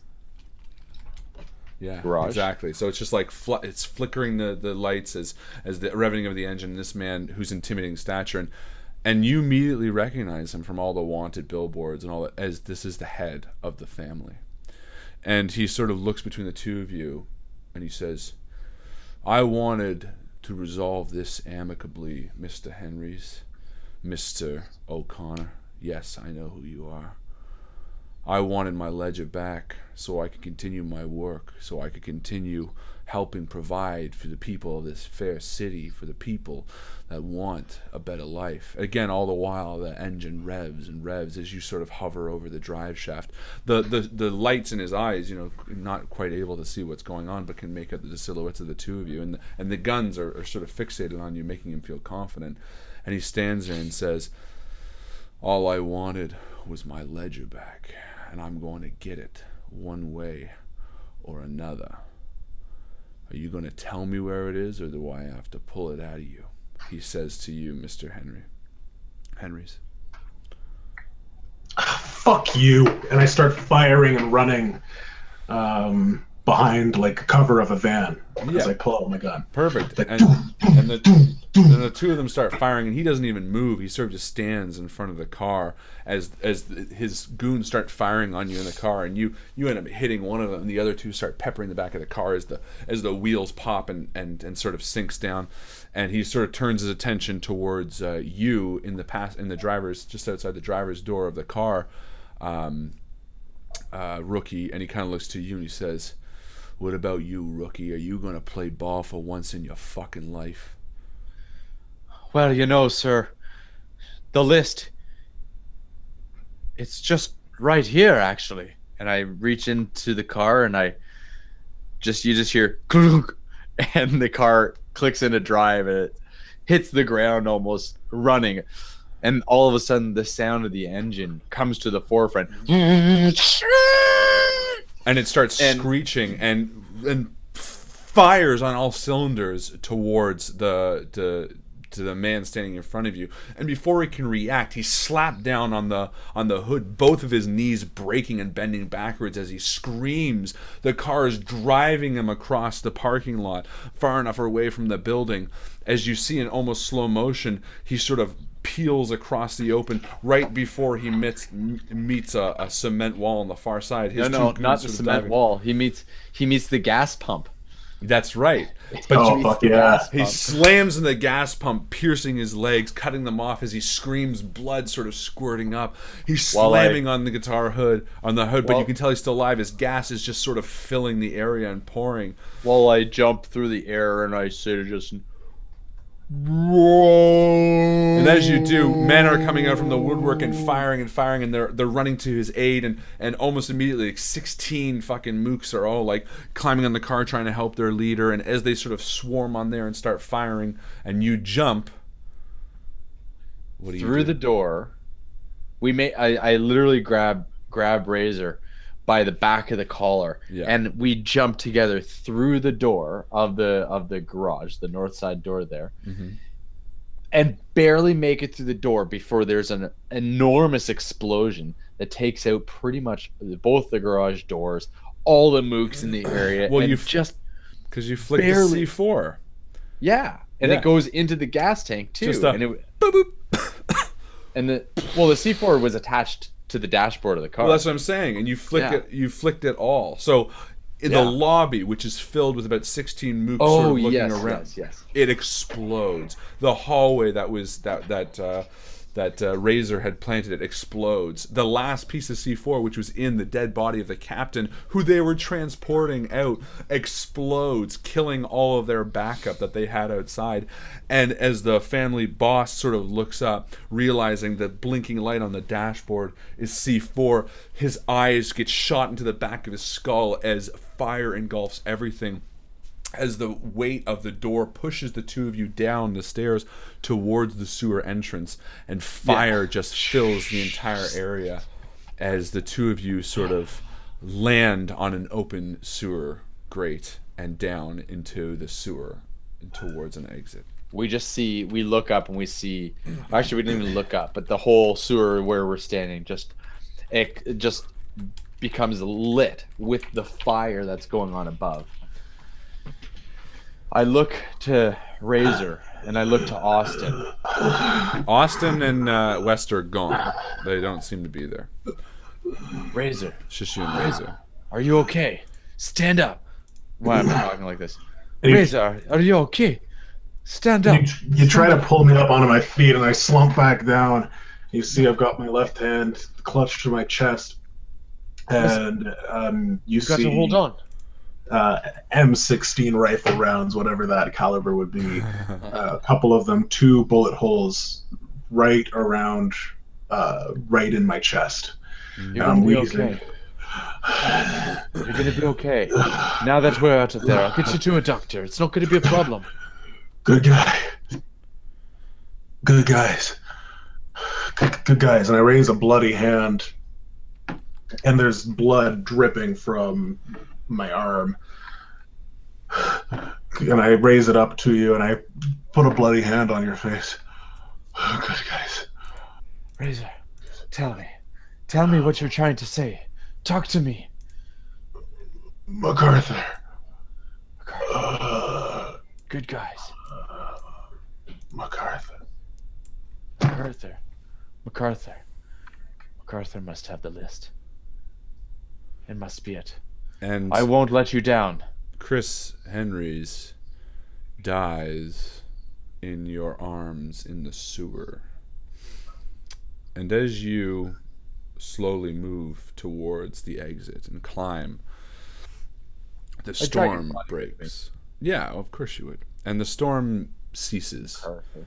Just as you find an exit towards the sewer. And when you reach the surface, you head back to the city, back to your apartment, leaving all of what happened Christmas Eve behind you. I look out my window, standing in my apartment, covered in blood, and I look out across the city. And I repeat to myself, MacArthur. MacArthur. Who the hell is MacArthur? It doesn't make any sense. And as the sun rises over the city, you see the cityscape before you. And the shimmer off the water, off the river. Mm-hmm. And as it rises, the shine of the sun hits the river and bounces off the Douglas MacArthur Bridge. And I look at the sunrise and I say, MacArthur. MacArthur. In freshly fallen snow, you move to the bridge and find a small set of steps leading down to sort of the undercarriage. And you search for only a short while before you see a small bag with kittens on it, tucked up underneath the bridge. And as you pull it down and open it, you pour over the contents of the family's ledger. With a smile, you turn towards the rising sun and thank Chris Henrys. And we are going to end it there. Thank you, Chris. Yes, there it is. Ladies and gentlemen, that was Assault on Precinct 13, the RPG. What a weird fucking idea for a game. What a good game, Harlan. That was fun. I had fun with it. Yeah. For a movie, I've never even seen the John Carpenter one, by the way. What is the movie about? Like it is a cop protecting a prisoner. Well, the original, no. Like I read the synopsis of the original, but apparently the original is just like a bunch of gang members who like get fucked by the cops, and they just destroy a precinct to kind of be like, "Fuck you." The sequel, the remake, yeah, it's a lot more confusing. It's more similar. There's like a dirty cop and one guy's gonna like turn state's evidence or whatever. But I actually liked the remake a lot. It's very formulaic, but I really liked it. But good job, guys. That was a lot of fun. Well done. That was fun. Way to go. Yeah, that was good. It seems like everybody on the stream liked it too. Yeah, they did. For such a you guys all like it? Yeah. Okay. I liked how fast and loose the system worked for it. Yes. I think that combat system. It didn't feel like, I don't know, it felt like it was just propelling the story. Mm-hmm. It didn't feel like there was like, it still felt like we could die at any time, but it didn't feel like we were like stuck to the rules to die. That's the thing. And you know what? Just so people who know, watch know. So had they failed any of those rolls, they would have gotten a point reduced from their chi. And everyone has 3 chi. And basically the way it works is, so like if Alex wanted to do one of his moves at any point, but he didn't get any successes, he would have checked it off. And if you lose all 3 chi, then you're just out of that combat round. So what would have happened basically, let's say in that scene where he shot Cappy, if he missed, that would have been 1 chi off. Cappy probably would have attacked him, and he probably would have lost another chi. And then when people came in, if he tried firing and he missed again, he would have just been like done. He wouldn't be able to attack anymore. He wouldn't be able to do anything else. Doesn't mean he necessarily dies, but he's just sort of out of it. And the benefit of this system is at the latter half of the game. You know, if we were in the last half hour, in that scene, had he lost all his chi, yeah, you probably would have died because narratively it would have made sense. But if it was earlier on and you lose your chi, you can just like, again, not be in combat for the rest. You're out of bullets, or you know what I mean? So it works really well on sort of being narratively driven and sort of including that, but also, yeah, you're right, like not being super, super easy because there is still sort of punishable aspects. Well, I hope you guys enjoyed it. It seems like everyone had a lot of fun. Who should we give the name of the system is Wushu Open. Wushu Open. It's completely free. It's sort of, again, a very simple system. What who should get endgame XP? Good question. Yeah, good question. We had Langdon Plaster commenting pretty much the whole time. Oh yeah, for sure. I would give it to Langdon. And he suggested that he thought that I was going to be an FBI agent. And I was trying to think of a way that could swing, but it didn't. Yeah. I don't think it lined up. But there is a lot lots of great contribution from and him. like it's funny because I never intended for the captain to be a double agent, but I was like, this just works so perfect. Like him being, it worked out so well. It worked out nice. People were looking for that. They were. Well, same with Zimmer. I never thought of killing Zimmer, but I was like, no, you know what? She's really fucking good, and as much as I like her, sometimes it's really great to kill people that are like really too good. Yeah. Leave it to the less good characters to figure shit out. Well, that's the thing, yeah. Because if they're too good, then it's just like the game is played for you. Yeah. I'm down to give it to Langdon. Oh, sorry, Megan. Someone said Megan endgame for sure. Oh, who said that? David Johns. And she did a lot of. She did comment a lot. Yeah, she did. She was up there. She is up there, but she does get it a lot because she's awesome. And she's let's do a roll. Let's do a roll. Hey, I'm down for that. We got Megan. Let's roll a 1d4 and 1 to 2 to Megan, and 3 to 4. And that's a 1. Megan, you win. Megan, take this. And for the Boondock Saints references, holy crap! I have to watch that movie again. Yeah, I'm watching this GIF with Willem Dafoe where he's. There was a fire. Yeah. Great. Yeah, it's true. Well, good. I'm glad you guys had fun. I had a lot of fun. Yeah, me too. It was weird because it was very like simple, but like I feel like there was complexity there. Like there was a lot of good scenes. There was complexity. I think the plot was complex enough that it stayed interesting for me at least. Yeah, me too. Characters were interesting enough and had different things going on for them. Yeah. But also just like the action scenes didn't drag, which I think was such a boon to like a story like this, because this could have definitely bogged down if we had to roll everything. Well, that's the thing, right? That's why I wanted. That's literally why I wanted to find a system that did like a lot. But no, I liked it. I felt like there was some like tough moral choices, like giving people the guns and like whether to hand you over, and I liked the way that sort of played out. And Alex, you played an innocent dude very well. You did a good job being like, you wanted me to, and so I did it. I did, and you did well. You kept the Irish like. I didn't like. It just felt like your character. Like it didn't feel like a gimmick or anything at any point. It was. Thanks. It's very sweet. It's very nicely done. Torin asks, "What's the game for next week?" I don't know. Joe's back. We're back to I think we're back to D&D. Are you here next week, Alex? I don't know yet. My freaking weeks have been on and off. Oh, okay. Kind of up in the air still. We'll put it this way: if Alex is here, we still might not do D&D only because I know Joe's off again the week after. So and then we do one and then we have to take another break. So we might do some more one shots. I don't really know. Okay. But we might do D&D again. I don't know. Either way. Okay. Either way, it'll be weird. Anyway, ladies and gentlemen, have a fantastic night. Thank you so much for hanging out with us. Hope you have a fantastic weekend. And as my friend Justin always likes to say, I gotta pee. Good night.